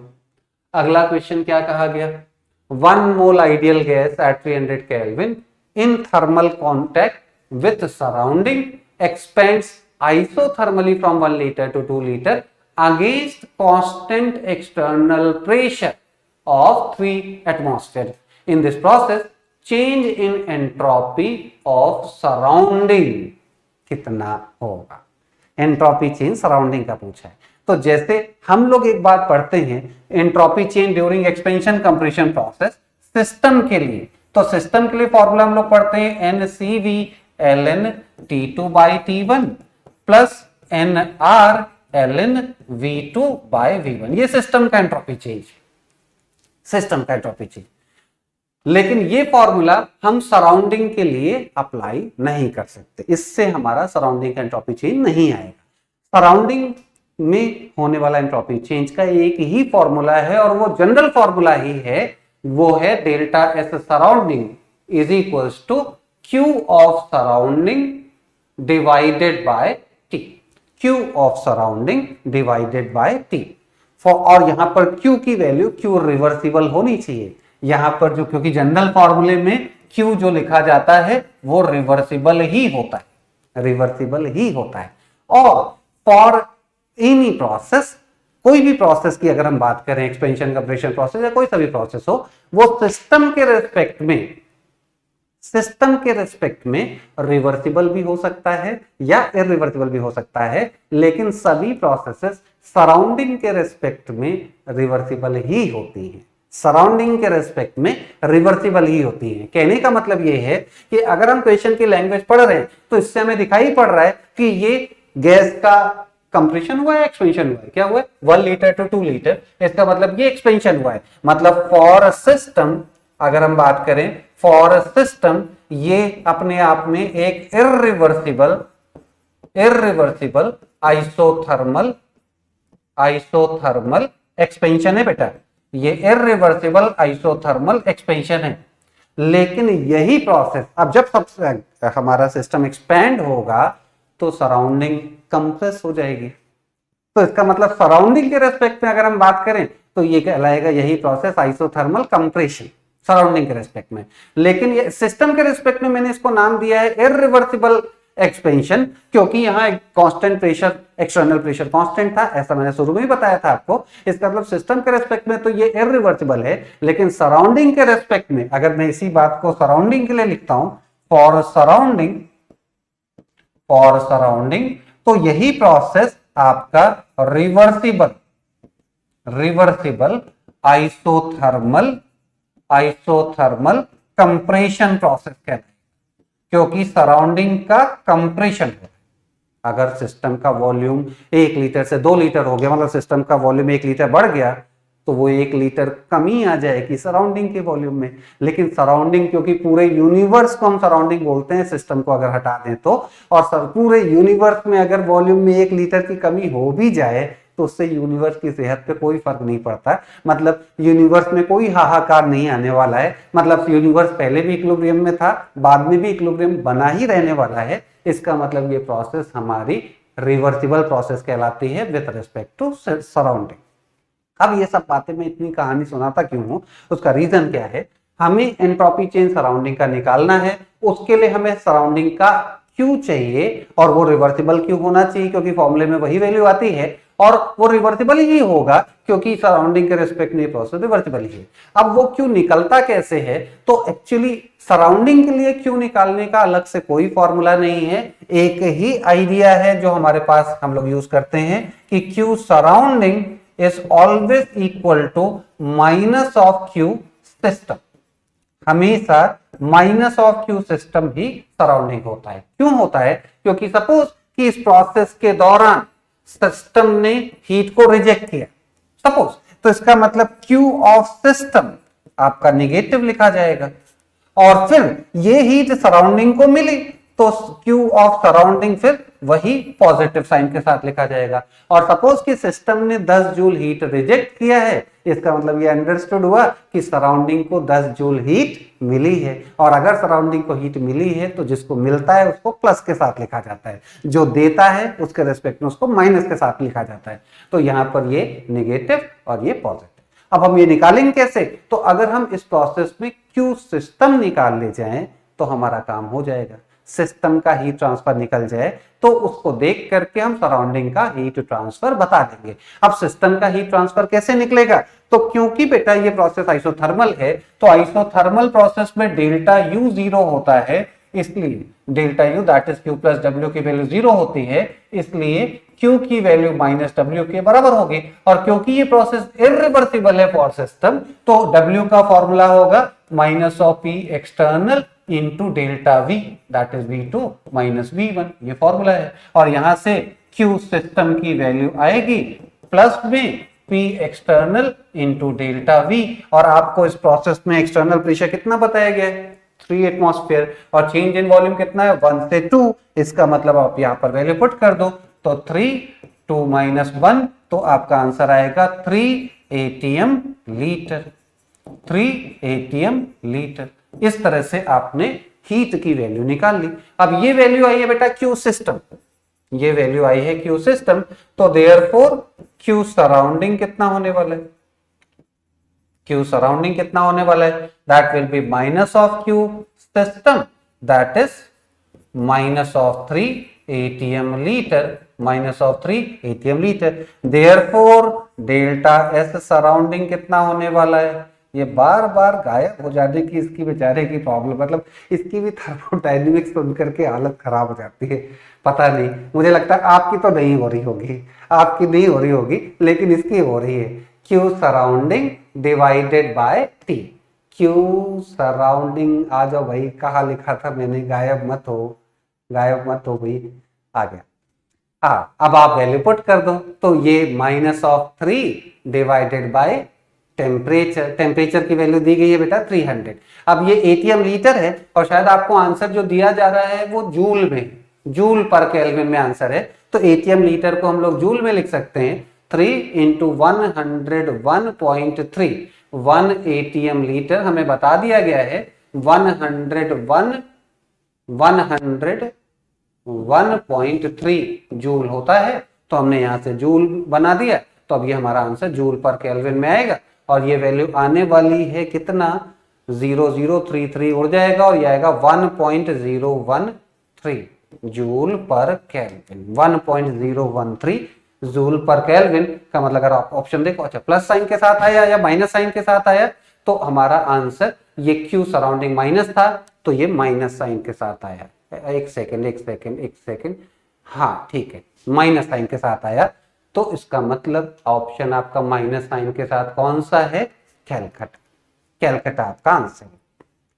बहुत अच्छे, बहुत इंपॉर्टेंट बातें हैं बेटा, ये बहुत ही इंपॉर्टेंट है कि यहाँ पर सराउंडिंग का एंट्रोपी चेंज कैसे, क्योंकि एक्चुअली ये पूछा क्यों गया आईआईटी में कि सब लोग ये फॉर्मूला तो रट डालते हैं, सबको याद होता है, लेकिन ये फॉर्मूला अगर आप इसी क्वेश्चन को सॉल्व करने के लिए ये फॉर्मूला लगाओ तो इस फॉर्मूले से आपका आंसर ये नहीं आएगा, इस फॉर्मूले से शायद आपका आंसर ये आ जाए, आगरा या फिर दिल्ली, आगरा या दिल्ली में से कोई एक आए, क्योंकि उनको भी पता है कि ज्यादातर बच्चे रट के काम चलाते हैं और रट के काम चलाने वाले थर्मोडायनेमिक्स में अक्सर परेशान होते हैं। तो रटने से काम नहीं चलेगा, आपको क्लियर कट आइडियाज होने चाहिए कि कौन सा फॉर्मूला किसके लिए एप्लीकेबल है या नहीं, और ये बातें हम पढ़ते हुए सीखते हैं और उसको प्रैक्टिस के समय ही रिफाइन करते हैं। तो ये एग्जाम्पल बहुत अच्छे से आप लोग ध्यान रखना कि ये चीजें कैसे की जा रही हैं। अच्छा, अगले क्वेश्चन पर आ जाते हैं। अगला क्वेश्चन हमारा कहाँ गया? कहा जा रहा है a process will be spontaneous at all temperatures if. एक प्रोसेस हर टेम्परेचर पर स्पॉन्टेनियस होगी अगर ऐसा क्या हो जाए तो बेसिकली स्पॉन्टेनिटी बताने के लिए हम लोग एक और टर्म इंट्रोड्यूस करते हैं। जैसे स्पॉन्टेनिटी दो तरह से बताई जाती है बेटा, एक सेकेंड लॉ ऑफ थर्मोडायनेमिक्स से पढ़ते हैं तो एंट्रोपी टर्म को इंट्रोड्यूस किया जाता है और उसके बेसिस पर यह कहा जाता है कि यूनिवर्स की एंट्रोपी लगातार बढ़ रही है, मतलब यूनिवर्स में वो प्रोसेसेस स्पॉन्टेनियसली होती है। स्पॉन्टेनियस कहने का मतलब है कि जो प्रोसेस खुद ब खुद हो, जिसको होने के लिए किसी भी एक्सटर्नल एजेंट का सहारा न लेना पड़े, that is called spontaneous process. मतलब जो अपने मन से होती हैं, जिनको हमें कराना नहीं पड़ता। जैसे अब आप लोग हो, खुद इतने ज्यादा डेडिकेटेड हो पढ़ाई को लेकर के कि आप खुद ही लगे पड़े रहते हो, सवेरे से लेकर शाम तक मेहनत करते रहते हो, तो ये अपने आप में स्पॉन्टेनियस प्रोसेस। और सपोज कि आप में से किसी का खुद का मन नहीं कर रहा है, लेकिन पापा भी सवेरे शाम उसको 2-4 लगा रहे हैं, जिससे बेचारा वो पढ़ने के लिए बैठ रहा है, तो इसका मतलब उसकी पढ़ाई करने वाला जो प्रोसेस है वो नॉन स्पॉन्टेनियस है। बाहरी लोगों का सहारा लेना पड़ रहा है। बाहरी लोग मतलब मम्मी पापा उसको पीट कर करके उसको पढ़ाने के लिए मजबूर कर रहे हैं, तो वो अपने आप में नॉन स्पॉन्टेनियस फिनोमेना हो गया। और इस प्रोसेस को हम कैसे बताते हैं कि कोई प्रोसेस स्पॉन्टेनियस है या नॉन स्पॉन्टेनियस है? तो अगर प्रोसेस के दौरान टोटल एंट्रोपी बढ़ रही हो तो प्रोसेस स्पॉन्टेनियस कहलाती है। टोटल एंट्रोपी का मतलब सिस्टम की एंट्रोपी में आने वाला चेंज और सराउंडिंग की एंट्रोपी में आने वाला चेंज का सम टोटल एंट्रोपी चेंज कहलाता है। और for spontaneous process total entropy change positive होना चाहिए। या फिर gives free energy delta G की वैल्यू निगेटिव होनी चाहिए for spontaneous process. For spontaneous process के लिए फ्री एनर्जी चेंज बेटा निगेटिव होना चाहिए। और फ्री एनर्जी चेंज का फॉर्मूला होता है delta H minus of T delta S. ये कहां से आया? क्योंकि G डिफाइंड होता है इस तरह से H माइनस टी एस, ये डिफाइंड है। इसका अपना डेरिवेशन है, उस पर हमें नहीं जाना है, वहां से आता है। हाँ, ये सब्जेक्टेड टू कंडीशन है कि टेम्परेचर और प्रेशर कांस्टेंट होना चाहिए। मतलब प्रोसेस के दौरान टेम्परेचर और प्रेशर कांस्टेंट होना चाहिए। टेम्परेचर और प्रेशर कांस्टेंट होना चाहिए, तभी ये कंडीशन एप्लीकेबल होती है। और ये कहा जा रहा है, ये जो डिस्कशन किया जा रहा है ये उन्हीं प्रोसेसेस के लिए, क्योंकि उसी डेल्टा एच और डेल्टा एस से ही कमेंट करना है। तो ये अंडरस्टूड है कि टेम्परेचर और प्रेशर कांस्टेंट की बात कर रहे हैं। और प्रोसेस हमेशा स्पॉन्टेनियस होगी अगर डेल्टा एच की वैल्यू नेगेटिव हो और डेल्टा एस की वैल्यू पॉजिटिव। मतलब बेटा अगर एंथैल्पी चेंज नेगेटिव है, मतलब प्रोसेस के दौरान हीट रिलीज हो रही हो, तो ये किसी प्रोसेस के होने के लिए फेवरेबल कंडीशन होती है। क्योंकि अगर सिस्टम से हीट रिलीज हुई, इसका मतलब सिस्टम की हीट कम हो गई या एनर्जी कम हो गई, इसका मतलब सिस्टम ज्यादा स्टेबलाइज हो गया। और इस सिस्टम का स्टेबलाइज हो जाना किसी प्रोसेस को होने के लिए फेवरेबल कंडीशन होता है। मतलब ये नेचर का रूल है कि हर कोई अपने आप को पहले से ज्यादा स्टेबल बनाना चाहता है, तो वो अपने आप को स्टेबल बनाने के लिए एनर्जी को रिलीज करता है। हालांकि ये यूनिवर्सल लॉ नहीं है, मतलब this is not the only reason कि कोई प्रोसेस हो, क्योंकि हम लोग ऐसा देखते हैं कि बहुत सारे लोग आतंकवादी भी बन रहे हैं, मतलब आतंकवादी बनना भी एक फिनोमेना है जो स्पॉन्टेनियसली हो रही है, और इस आतंकवादी बनने में तो एनर्जी बढ़ रही है, घट तो रही नहीं, स्टेबिलिटी तो नहीं आ रही, लेकिन फिर भी हो रहा है। तो इसका मतलब ये है, मतलब कहने का ये है कि बहुत सारी फिनोमेना ऐसी भी हैं जो नेचर में हो रही हैं और जो एंडोथर्मिक नेचर की है, मतलब जिसमें हीट एब्जॉर्ब हो रही है उसके बाद भी हो रही है। इसका मतलब एनर्जी केवल का क्राइटेरिया नहीं होता किसी भी प्रोसेस की स्पॉन्टेनिटी को डिसाइड करने के लिए, कोई और रीजन भी हमें ढूंढना पड़ता है। तो दूसरा रीजन है एंट्रोपी। ये सब सिस्टम के लिए लिखा हुआ है। सिस्टम की एंट्रोपी का बढ़ना भी किसी प्रोसेस के होने के लिए फेवरेबल होता है। एंट्रोपी का बढ़ना और एंथैल्पी का घटना, ये दोनों बातें फेवरेबल होती हैं किसी प्रोसेस के होने के लिए। अगर ये दोनों बातें एक साथ आ जाएं कि एनर्जी घट रही हो और एंट्रोपी बढ़ रही हो, तो पक्का डेल्टा जी आपका इस फॉर्मूले से देख सकते हो कि नेगेटिव ही आएगा, और नेगेटिव ही आएगा इसका मतलब हमेशा टेम्परेचर कुछ भी हो, अगर ये पॉजिटिव वैल्यू है तो ये ओवरऑल वैल्यू नेगेटिव हो गई, और ये नेगेटिव है तो ये भी नेगेटिव, और नेगेटिव हमेशा नेगेटिव ही आएगा। इसका मतलब टेम्परेचर कुछ भी हो, हमेशा प्रोसेस आपकी स्पॉन्टेनियस होगी। मतलब this is the condition, delta H का नेगेटिव होना और डेल्टा एस का पॉजिटिव होना हमेशा प्रोसेस को स्पॉन्टेनियस बताएगा। और अगर इसका उल्टा ऐसा हो जाए कि डेल्टा एच पॉजिटिव हो जाए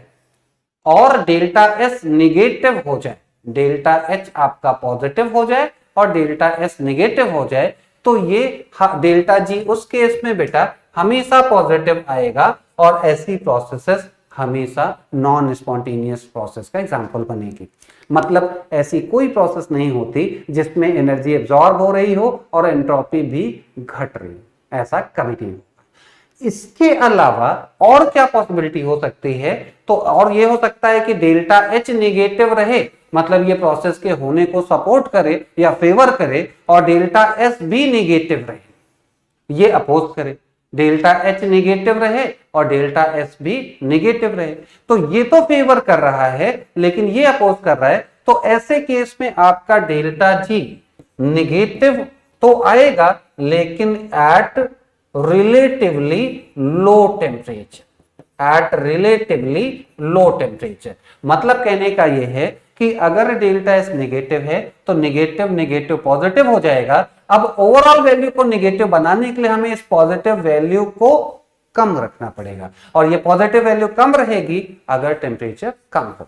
मतलब कहने का यह है कि ऐसी प्रोसेस जिसमें एनर्जी रिलीज होती है लेकिन साथ में एंट्रोपी घट भी जाती है, ऐसी प्रोसेसेस एक पर्टिकुलर टेम्परेचर से बिलो टेम्परेचर पर, एक पर्टिकुलर टेम्परेचर से बिलो टेम्परेचर पर स्पॉन्टेनियसली होती है। आप इसका एग्जांपल देख सकते हो, जैसे पानी का फ्रीज होना, पानी का फ्रीज होना, H2O लिक्विड का H2O सॉलिड बनना, सॉलिड बनना, ऐसे प्रोसेस में एंथैल्पी चेंज नेगेटिव होता है बेटा, क्योंकि हीट लिबरेट होगी। अगर लिक्विड सॉलिडिफाई हो रहा है तो हीट लिबरेट होगी, लेकिन ऐसी प्रोसेस में डेल्टा एस की वैल्यू भी नेगेटिव होगी। क्यों नेगेटिव होगी? क्योंकि एंट्रोपी लिक्विड स्टेट में ज्यादा होती है, सॉलिड स्टेट में कम होती है। एंट्रोपी का दूसरा नाम रैंडमनेस के नाम से भी हम लोग पढ़ते हैं। और अगर हम सॉलिड और लिक्विड को कंपेयर करें तो लिक्विड स्टेट में मॉलिक्यूल ज्यादा रैंडमली मूव कर सकते हैं, और सॉलिड स्टेट में मॉलिक्यूल तो फिक्स हो जाएंगे अपनी पोजीशन पे, तो रैंडमनेस कम हो जाती है।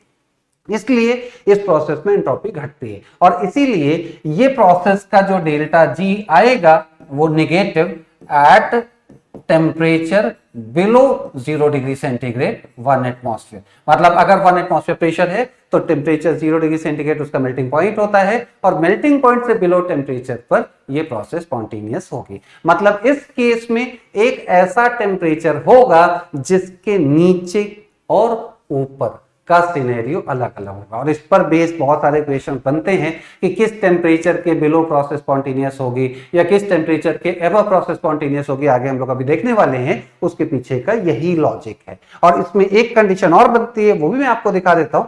अगर आपका एंथैल्पी चेंज पॉजिटिव हो, एंथैल्पी चेंज पॉजिटिव हो और एंट्रोपी चेंज पॉजिटिव, मतलब ये वाला पार्ट तो सपोर्ट कर रहा है और ये वाला पार्ट अपोज कर रहा है, तो ऐसे केस में डेल्टा जी नेगेटिव आता है बेटा at relatively high temperature, at relatively high temperature, मतलब अगर टेम्परेचर हाई होगा तो ही यहां से वैल्यू आपकी निगेटिव आएगी, मतलब प्रोसेस स्पॉन्टेनियस होगी। जिसका एग्जांपल आप देख सकते हो, या तो इसी प्रोसेस को उल्टा करके पढ़ना चालू कर दो, सॉलिड का लिक्विड में कन्वर्जन हाई टेम्परेचर पर फिजिबल होगा, या लिक्विड का गैस में कन्वर्जन हाई टेम्परेचर पर फिजिबल होगा। जैसे पानी को अगर हमें बॉयल करना है तो टेम्परेचर बढ़ाना पड़ता है 100 डिग्री से अबव टेम्परेचर पे, 100 डिग्री सेंटीग्रेड से अबव टेम्परेचर पर पानी अपने आप वेपर में कन्वर्ट हो जाएगा।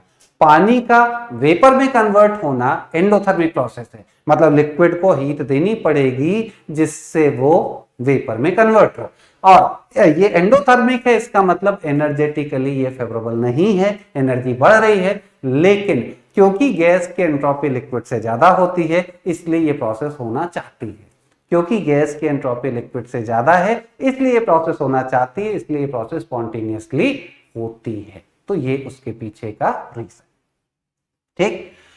तो इसका मतलब इस क्वेश्चन का आंसर हमारा है फॉर्म। अगले क्वेश्चन पर आते हैं जो इसी पर बेस्ड है। हमसे कहा गया कि एक रिएक्शन है जिसका डेल्टा एच आप देखो तो पॉजिटिव वैल्यू दी है और डेल्टा एस भी आपको पॉजिटिव वैल्यू दी है। और अभी हम लोगों ने सबसे लास्ट कंडीशन देखी है कि और पूछा जा रहा है ये नॉट फिजिबल है एट 298 केल्विन, मतलब 298 केल्विन पर ये नॉट फिजिबल है, मतलब नॉन स्पॉन्टेनियस रिएक्शन है। और कहा जा रहा है the temperature above which, above लिखा हुआ है, मैंने कहा था अभी कि ऐसे केस में एक टेम्परेचर से एबव पर ये स्पॉन्टेनियस होती हैं, तो the temperature above which reaction will be feasible, किस टेम्परेचर से एबव पर ये फिजिबल होगी। तो जिस टेम्परेचर से एबव पर ये फिजिबल होती है उस टेम्परेचर पर डेल्टा जी की वैल्यू 0 होती है। The temperature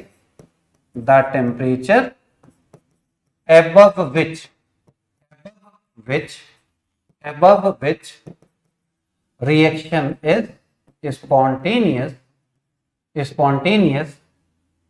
delta G will be equal to 0, क्योंकि उस टेम्परेचर से above टेम्परेचर पर डेल्टा जी नेगेटिव होगा, उस टेम्परेचर से बिलो टेम्परेचर पर डेल्टा जी पॉजिटिव होगा, और वो टेम्परेचर ऐसा है जिस टेम्परेचर पर इक्विलिब्रियम होगा, मतलब वो रिएक्शन इक्विलिब्रियम पर होगी, मतलब वो रिवर्सिबल नेचर की होगी।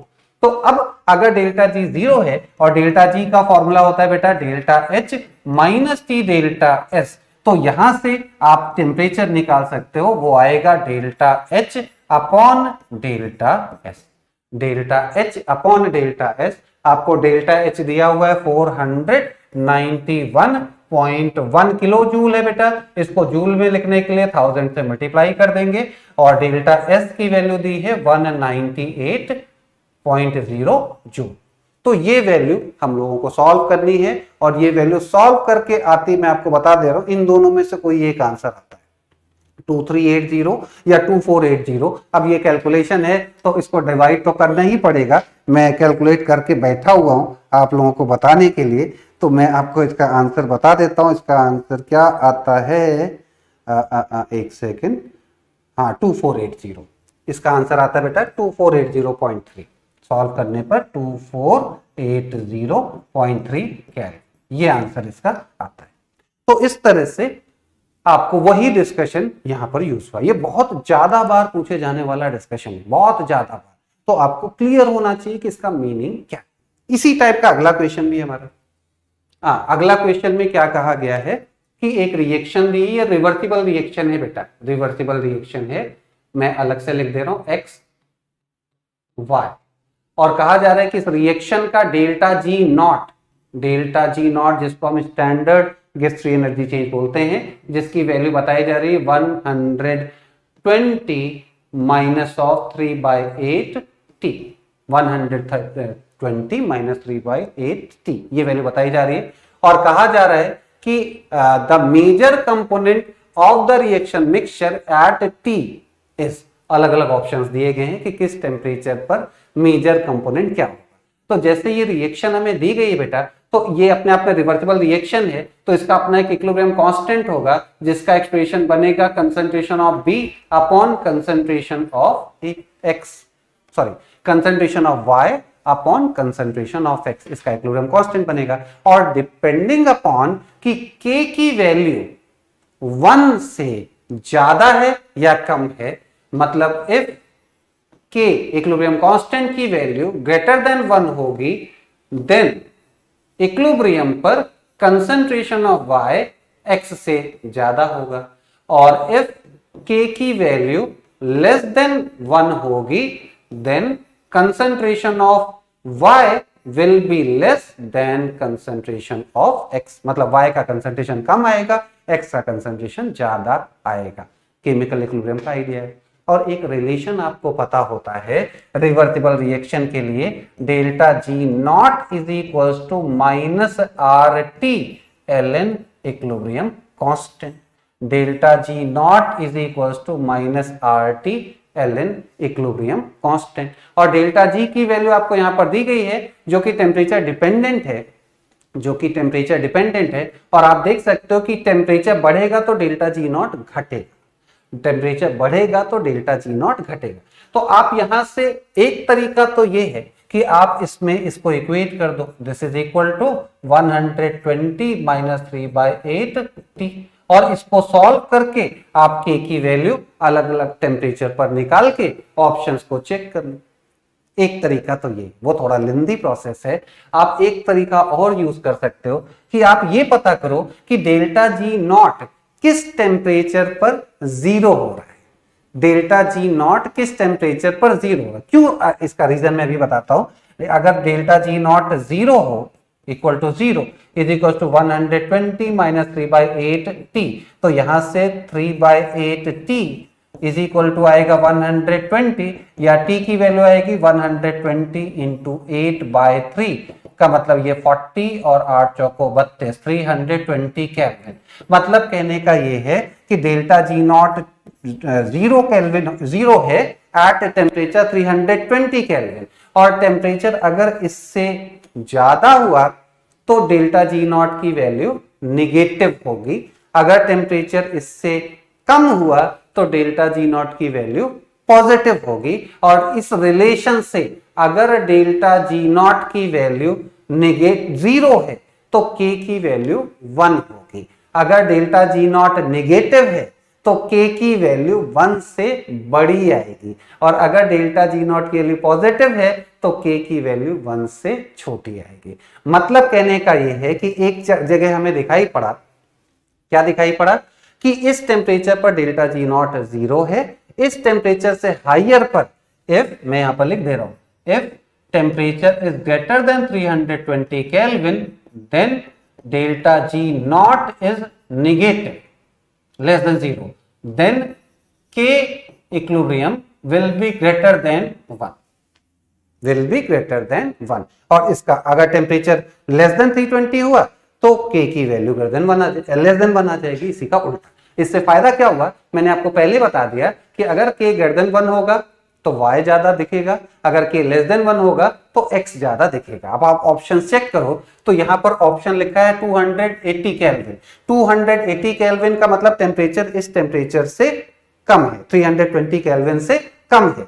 अगर 320 केल्विन से कम है इसका मतलब डेल्टा जी नॉट आपका पॉजिटिव होगा, अगर डेल्टा जी नॉट आपका पॉजिटिव होगा इसका मतलब k आपका लेस देन 1 होगा, अगर k आपका लेस देन 1 होगा तो मेजर प्रोडक्ट आपका x होगा। और यहां पर इन्होंने मेजर प्रोडक्ट y को बोला है, इसलिए आपका ये आंसर गलत है। मतलब टेम्परेचर 320 केल्विन से बिलो पर x मेजर प्रोडक्ट होगा, 320 केल्विन से अबव पर y मेजर प्रोडक्ट होगा। आप यहां पर देखो तो ये 320 केल्विन से ज्यादा है और y होना चाहिए, तो यहां x लिखा है, ये भी गलत है। ये टेम्परेचर 320 केल्विन से कम है तो मेजर प्रोडक्ट x होना चाहिए, और यही सही है। आपका इसका करेक्ट आंसर कैलकाटा ही सही है। और यहां देखो टेम्परेचर 320 केल्विन से कम है और मेजर x होना चाहिए था, y लिखा है, इसका मतलब ये भी ऑप्शन आपका गलत है। ये बहुत अच्छा क्वेश्चन था, आप ध्यान से देखो। एक रिलेशन आप लोग ये पढ़ते हो, delta G is equals to delta G naught plus R T L N Q reaction coefficient, और इक्विलिब्रियम पर डेल्टा जी की वैल्यू 0 होती है और इक्विलिब्रियम कांस्टेंट की क्यू की वैल्यू इक्विलिब्रियम कांस्टेंट के बराबर होती है। उसी से ये रिलेशन निकल करके आता है, और डिपेंडिंग अपॉन कि इक्विलिब्रियम कांस्टेंट की वैल्यू ज्यादा है या कम है, अकॉर्डिंगली मेजर प्रोडक्ट कौन सा होगा वो हम यहां पर देख करके बता सकते हैं। आई होप कि ये क्वेश्चन आपको क्लियर हुआ हो। एक बार मैं थोड़ा सा पानी भी पी लूं, मुझे लगता है कि मैं काफी ज्यादा देर बोलता रह गया।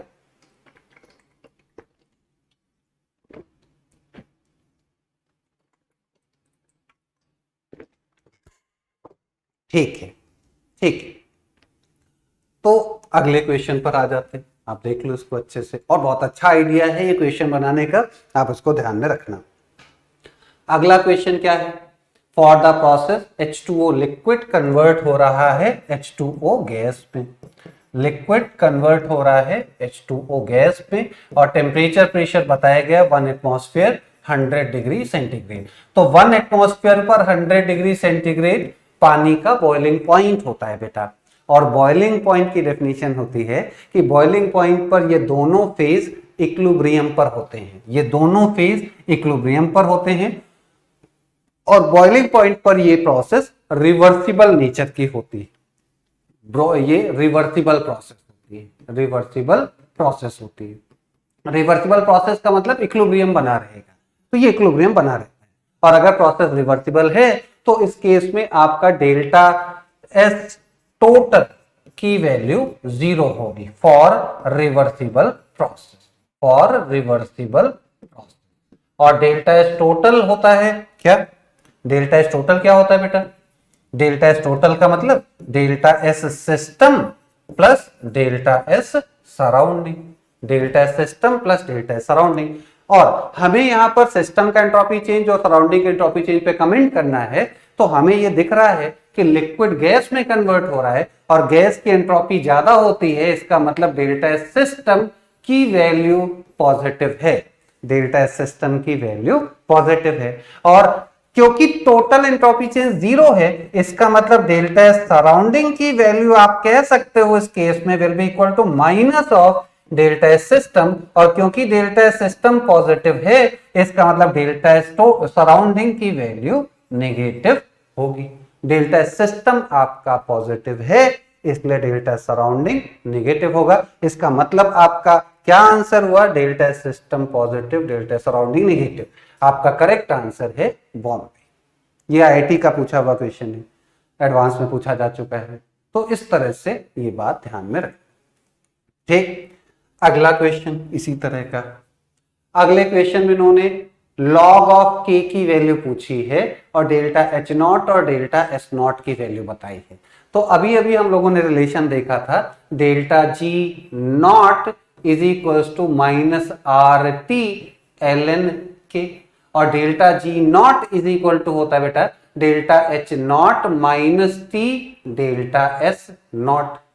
तो यहां से आप लिख सकते हो L N K minus of R, log की वैल्यू पूछी गई बेटा, तो आप इसको ऐसे लिख दो minus of 2.303 R T log of K. L N K is equal to L N K is equal to 2.303 log K. L N को लॉग में कन्वर्ट करते हैं तो ऐसे कन्वर्ट किया जाता है, is equal to delta H naught minus of T delta S naught. तो यहां से क्या आने वाला है? Log of K is equal to delta H naught upon minus of 2.303 R T minus of delta S naught और upon minus of 2.303 R T cut जाएगा। इसका मतलब आपका क्या ये आ रहा है? Minus of delta H not, या आप ऐसे भी लिख लो, एक साथ ही सॉल्व हो जाएगा, डेल्टा एच नॉट अपॉन, चलो ठीक है, 2.303 आर टी, और ये प्लस हो गया delta S naught upon 2.303 R, 2.303 R. आपको डेल्टा एच नॉट भी पता है, डेल्टा एस नॉट भी पता है, आपको वैल्यू पुट करनी है। तो यहां पर अच्छा, ये थोड़ा लेंदी कैलकुलेशन होती है, अगर मैं इसको इसी से सॉल्व कर देता, यहां से थोड़ा सा मैं इसको चेंज कर देता हूं कैलकुलेशन आसान बनाने के लिए, वो नंबर इस तरह का सेट हो जा रहा है, इसको आप लिख सकते हो delta H naught minus T delta S naught upon minus of 2.303 RT, क्योंकि आपको 2.303 RT की वैल्यू दे रखी है तो मैंने इसलिए ऐसा लिखा है। और डेल्टा एच नॉट और डेल्टा एस नॉट की वैल्यू अगर पुट करें तो माइनस ऊपर में आ रहा है माइनस ऑफ 54.07 है किलो जूल, उसको जूल में अगर लिखें तो ये 070 माइनस टेम्परेचर आपको दिया गया है 298 केल्विन और इसके अलावा डेल्टा एस दिया हुआ है जूल में 10 डिवाइडेड बाय 5705 तो ये ऊपर बेटा आता है प्लस में, ये माइनस अंदर चला जाएगा तो प्लस में आएगा, ये आता है 57050 अपॉन 5705, मतलब इसको सॉल्व करने पर 10 आता है, सॉल्व करने पर 10 आता है, इसीलिए मैंने ऐसे लिखा। तो इसका जो करेक्ट आंसर था वो बॉम्बे, ये इसका करेक्ट हमारा आंसर आया। ठीक, अच्छा जल्दी से अगले क्वेश्चन को भी देख लेते हैं, आपका टाइम बहुत सारा कंज्यूम हो गया। यहां पर हमसे उसी टाइप का क्वेश्चन है कि एक रिएक्शन दी है, डेल्टा एच नॉट बताया है, डेल्टा एस नॉट बताया है, लेकिन डेल्टा एस नॉट टेम्परेचर का फंक्शन बताया है। यहां पर लिखा हुआ है बेटा 2T टेम्परेचर का फंक्शन, और पूछा जा रहा है the minimum temperature at which it will become spontaneous in kelvin. ये इन केल्विन है, इन केल्विन किस टेम्परेचर के अबव ये प्रोसेस स्पॉन्टेनियस होगी। तो अगेन आप देखो तो डेल्टा एच आपका पॉजिटिव लिखा हुआ है और डेल्टा एस भी आपका पॉजिटिव ही लिखा हुआ है, क्योंकि टी तो निगेटिव हो नहीं सकता, पॉजिटिव ही है। तो ऐसा केस में रिएक्शन एक पर्टिकुलर टेम्परेचर से अबव टेम्परेचर पे स्पॉन्टेनियस होती है। तो मान लेते हैं कि let the reaction is spontaneous at above T Kelvin, therefore at T Kelvin delta G naught will be equal to 0 is equal to delta H naught minus T delta S naught। तो यहां से आप value put करो तो delta H naught की value 80 kilo joule है, इसको joule में लिखो, ये बहुत गलती होती है किलो जूल जूल की, minus of T into delta S की वैल्यू 2T, तो ये वैल्यू कितनी आ रही है 2T का स्क्वायर इज इक्वल टू 80000 या T का स्क्वायर इज इक्वल टू 40000 या T is equal to 200 kelvin. इसका स्क्वायर रूट लेंगे तो आएगा 200 केल्विन। मतलब इस क्वेश्चन का जो आंसर है बेटा वो आंसर है 200 केल्विन। मतलब ये रिएक्शन 200 केल्विन से अबव टेम्परेचर पर स्पॉन्टेनियस है, 200 पर रिवर्सिबल होगा और 200 से बिलो पर नॉन स्पॉन्टेनियस प्रोसेस कहलाएगा। तो ये इसका हमारा करेक्ट आंसर था। अच्छा, एक क्वेश्चन और, यहां पर रिएक्शन का साइन है, ये रिएक्शन लिखा है, हमसे कहा जा रहा है during the following processes does entropy decrease, मतलब किस प्रोसेस में एंट्रोपी घट रही है। तो एंट्रोपी का घटना या बढ़ना हम प्रोसेस के लिए रेंडमनेस से देख सकते हैं। एंट्रोपी का मतलब है रेंडमनेस, रेंडमनेस। तो अगर रेंडमनेस बढ़ रही है तो एंट्रोपी बढ़ रही है, रेंडमनेस घट रही है तो एंट्रोपी घट रही है। हमसे पूछा जा रहा है कि एंट्रोपी किस में घट रही है, तो अब आप देखो freezing of water into ice, तो एंट्रोपी घटेगी क्योंकि सॉलिड की रेंडमनेस कम, लिक्विड की रेंडमनेस ज्यादा होती है। तो एक स्टेटमेंट सही है। Freezing of water to ice at -10 degree centigrade, तो इसमें भी एंट्रोपी घटेगी। अच्छा एक बात मैं बोल दूं, जैसे कुछ बच्चे ऐसा सोचेंगे कि यहाँ पर 0 डिग्री लिखा है और यहाँ पर वही स्टेटमेंट है लेकिन -10 डिग्री लिखा है, तो कोई फर्क नहीं पड़ता। लिक्विड की एंट्रोपी हमेशा सॉलिड से ज्यादा ही होगी, टेम्परेचर कुछ भी किया जाए, हमेशा ये बात आप याद रखो। तो चाहे 0 डिग्री सेंटीग्रेड पर कन्वर्जन की बात करें, चाहे 10 डिग्री पर, चाहे -10 डिग्री पर, हमेशा इस सिस्टम में एंट्रोपी चेंज तो नेगेटिव ही आएगा। During which of the following does entropy decrease. अच्छा, अब यहां पर पूछा गया है कि एंट्रोपी डिक्रीज हो, तो यहां सिस्टम नहीं लिखा है, तो इसका मतलब हमें यहां पर टोटल एंट्रोपी के बारे में सोचना पड़ेगा, टोटल एंट्रोपी के बारे में। लेकिन टोटल एंट्रोपी के बारे में आप अगर सोचना चाहो तो यहां तो सोच सकते हो कि freezing of ice eight 0 degree centigrade reversible होगा तो टोटल एंट्रोपी चेंज इसका 0 आएगा। लेकिन अगर आप आगे बढ़ो तो नहीं सोच पाओगे कि ये क्या है। तो बाय डिफॉल्ट आपको ये मानना ही पड़ेगा कि यहां पर जो प्रोसेस में एंट्रोपी चेंज की बात की जा रही है वो सिस्टम की है। सिस्टम का एंट्रोपी चेंज पूछा जा रहा है, सिस्टम की एंट्रोपी बढ़ेगी या सिस्टम। अगर कुछ नहीं लिखा हो तो एक बात हमेशा ध्यान रखो कि अगर कुछ नहीं लिखा तो एंट्रोपी का मतलब सिस्टम की एंट्रोपी को पूछा जा रहा है, और सिस्टम की एंट्रोपी घटने की बात कर रहे हैं तो पहले में भी घटेगी, दूसरे में भी घटेगी, तीसरे में रिएक्शन दिखी है जिसका डेल्टा एनजी अगर आप देखो तो यहाँ पर 2 - 4 दैट इज -2 आएगा बेटा। और अगर निगेटिव आ रहा है इसका मतलब है कि डेल्टा एस रिएक्शन यहां पर नेगेटिव ही होगा, मतलब यहां भी एंट्रोपी घटेगी। मतलब किसी रिएक्शन के दौरान अगर गैस के मोल्स घट रहे हों तो एंट्रोपी घटती है, क्योंकि गैसेस की एंट्रोपी ज्यादा होती है और जितना ज्यादा मोल ऑफ गैस होगा उसकी एंट्रोपी उतनी ज्यादा होगी। तो अगर गैस के मोल किसी कारण से घटेंगे तो एंट्रोपी घटेगी, गैस के मोल्स बढ़ेंगे तो एंट्रोपी बढ़ेगी। और इसी तरह से आगे लिखा है adsorption of CO gas on the lead surface, मतलब गैस जो इनिशियली गैस स्टेट में है वो लेड के सरफेस पर एडजॉर्ब हो गई, मतलब चिपक गई। तो अगर चिपक गई तो ऑब्वियसली रेंडमनेस कम हो गई, जितना पहले फड़फड़ा रही थी अब वो चिपक जाने की वजह से नहीं फड़फड़ा पा रही है, इसका मतलब रेंडमनेस घट जा रही है। इसका मतलब ये भी ऑप्शन आपका सही है, ये भी ऑप्शन आपका सही है। और ई ऑप्शन में लिखा है dissolution of NaCl in water. अगर हमने पानी में नमक को घोला है तो Na आयन और Cl आयन पूरे पानी में डिस्ट्रीब्यूट हो जाएंगे, और पूरे पानी में डिस्ट्रीब्यूट हो जाने की वजह से रेंडमनेस बढ़ी हुई दिखाई पड़ेगी। और रेंडमनेस यहाँ पर बढ़ रही है, इसका मतलब ये ऑप्शन आपका गलत है। तो इसका मतलब करेक्ट स्टेटमेंट कौन कौन से हैं? A, B, C, D। तो इसका मतलब आपका करेक्ट ऑप्शन इस क्वेश्चन का था फर्स्ट आपका करेक्ट ऑप्शन।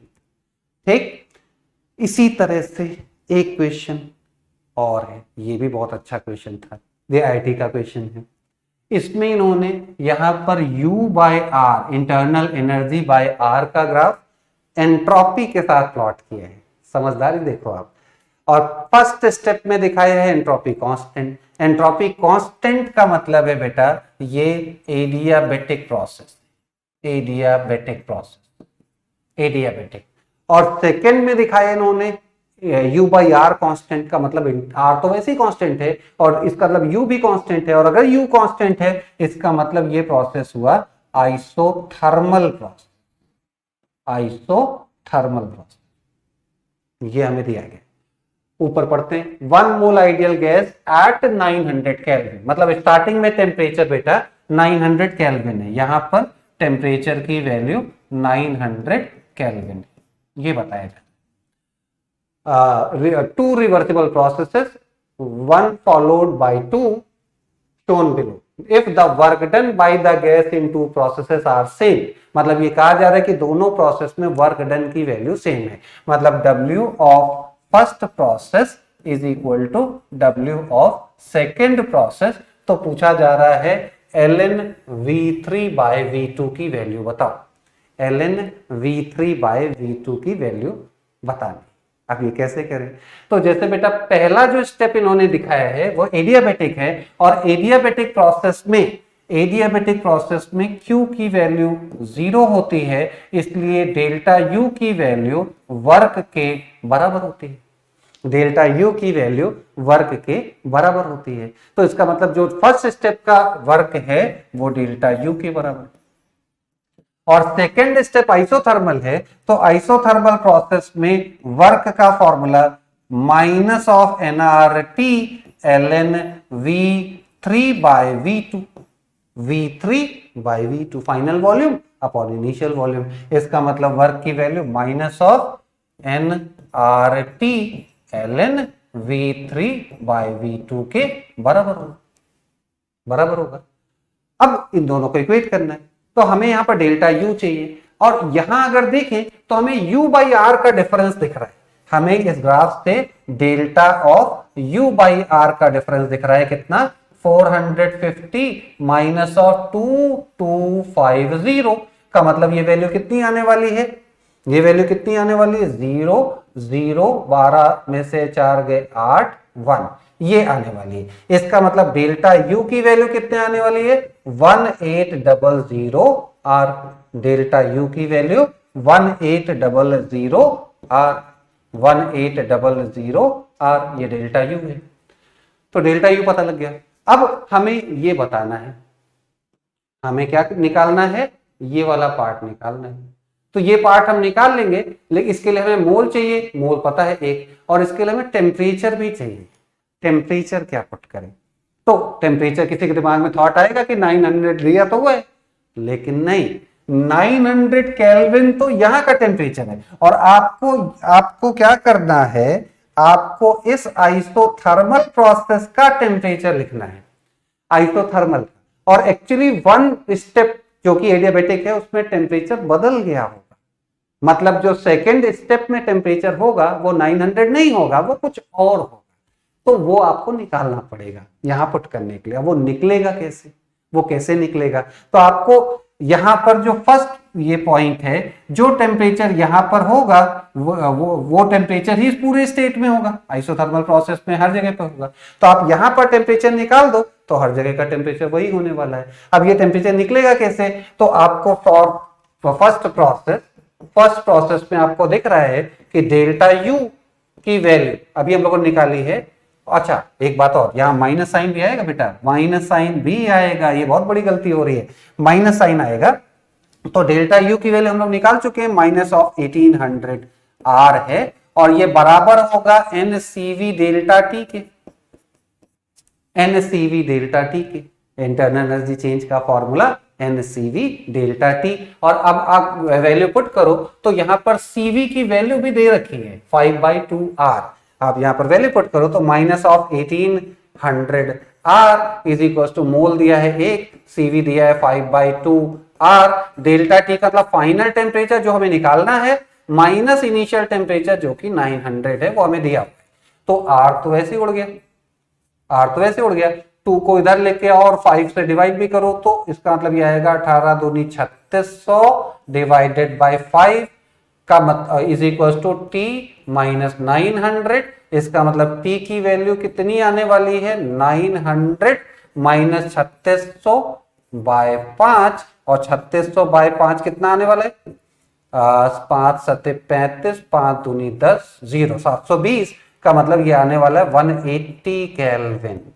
ये देखो आपका टेम्परेचर है 180 केल्विन, ऐसे निकला है।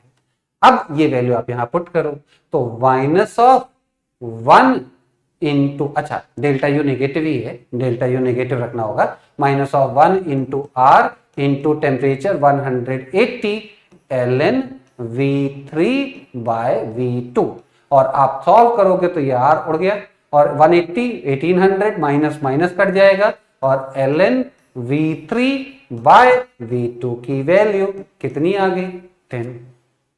सिंपल 10 आंसर है।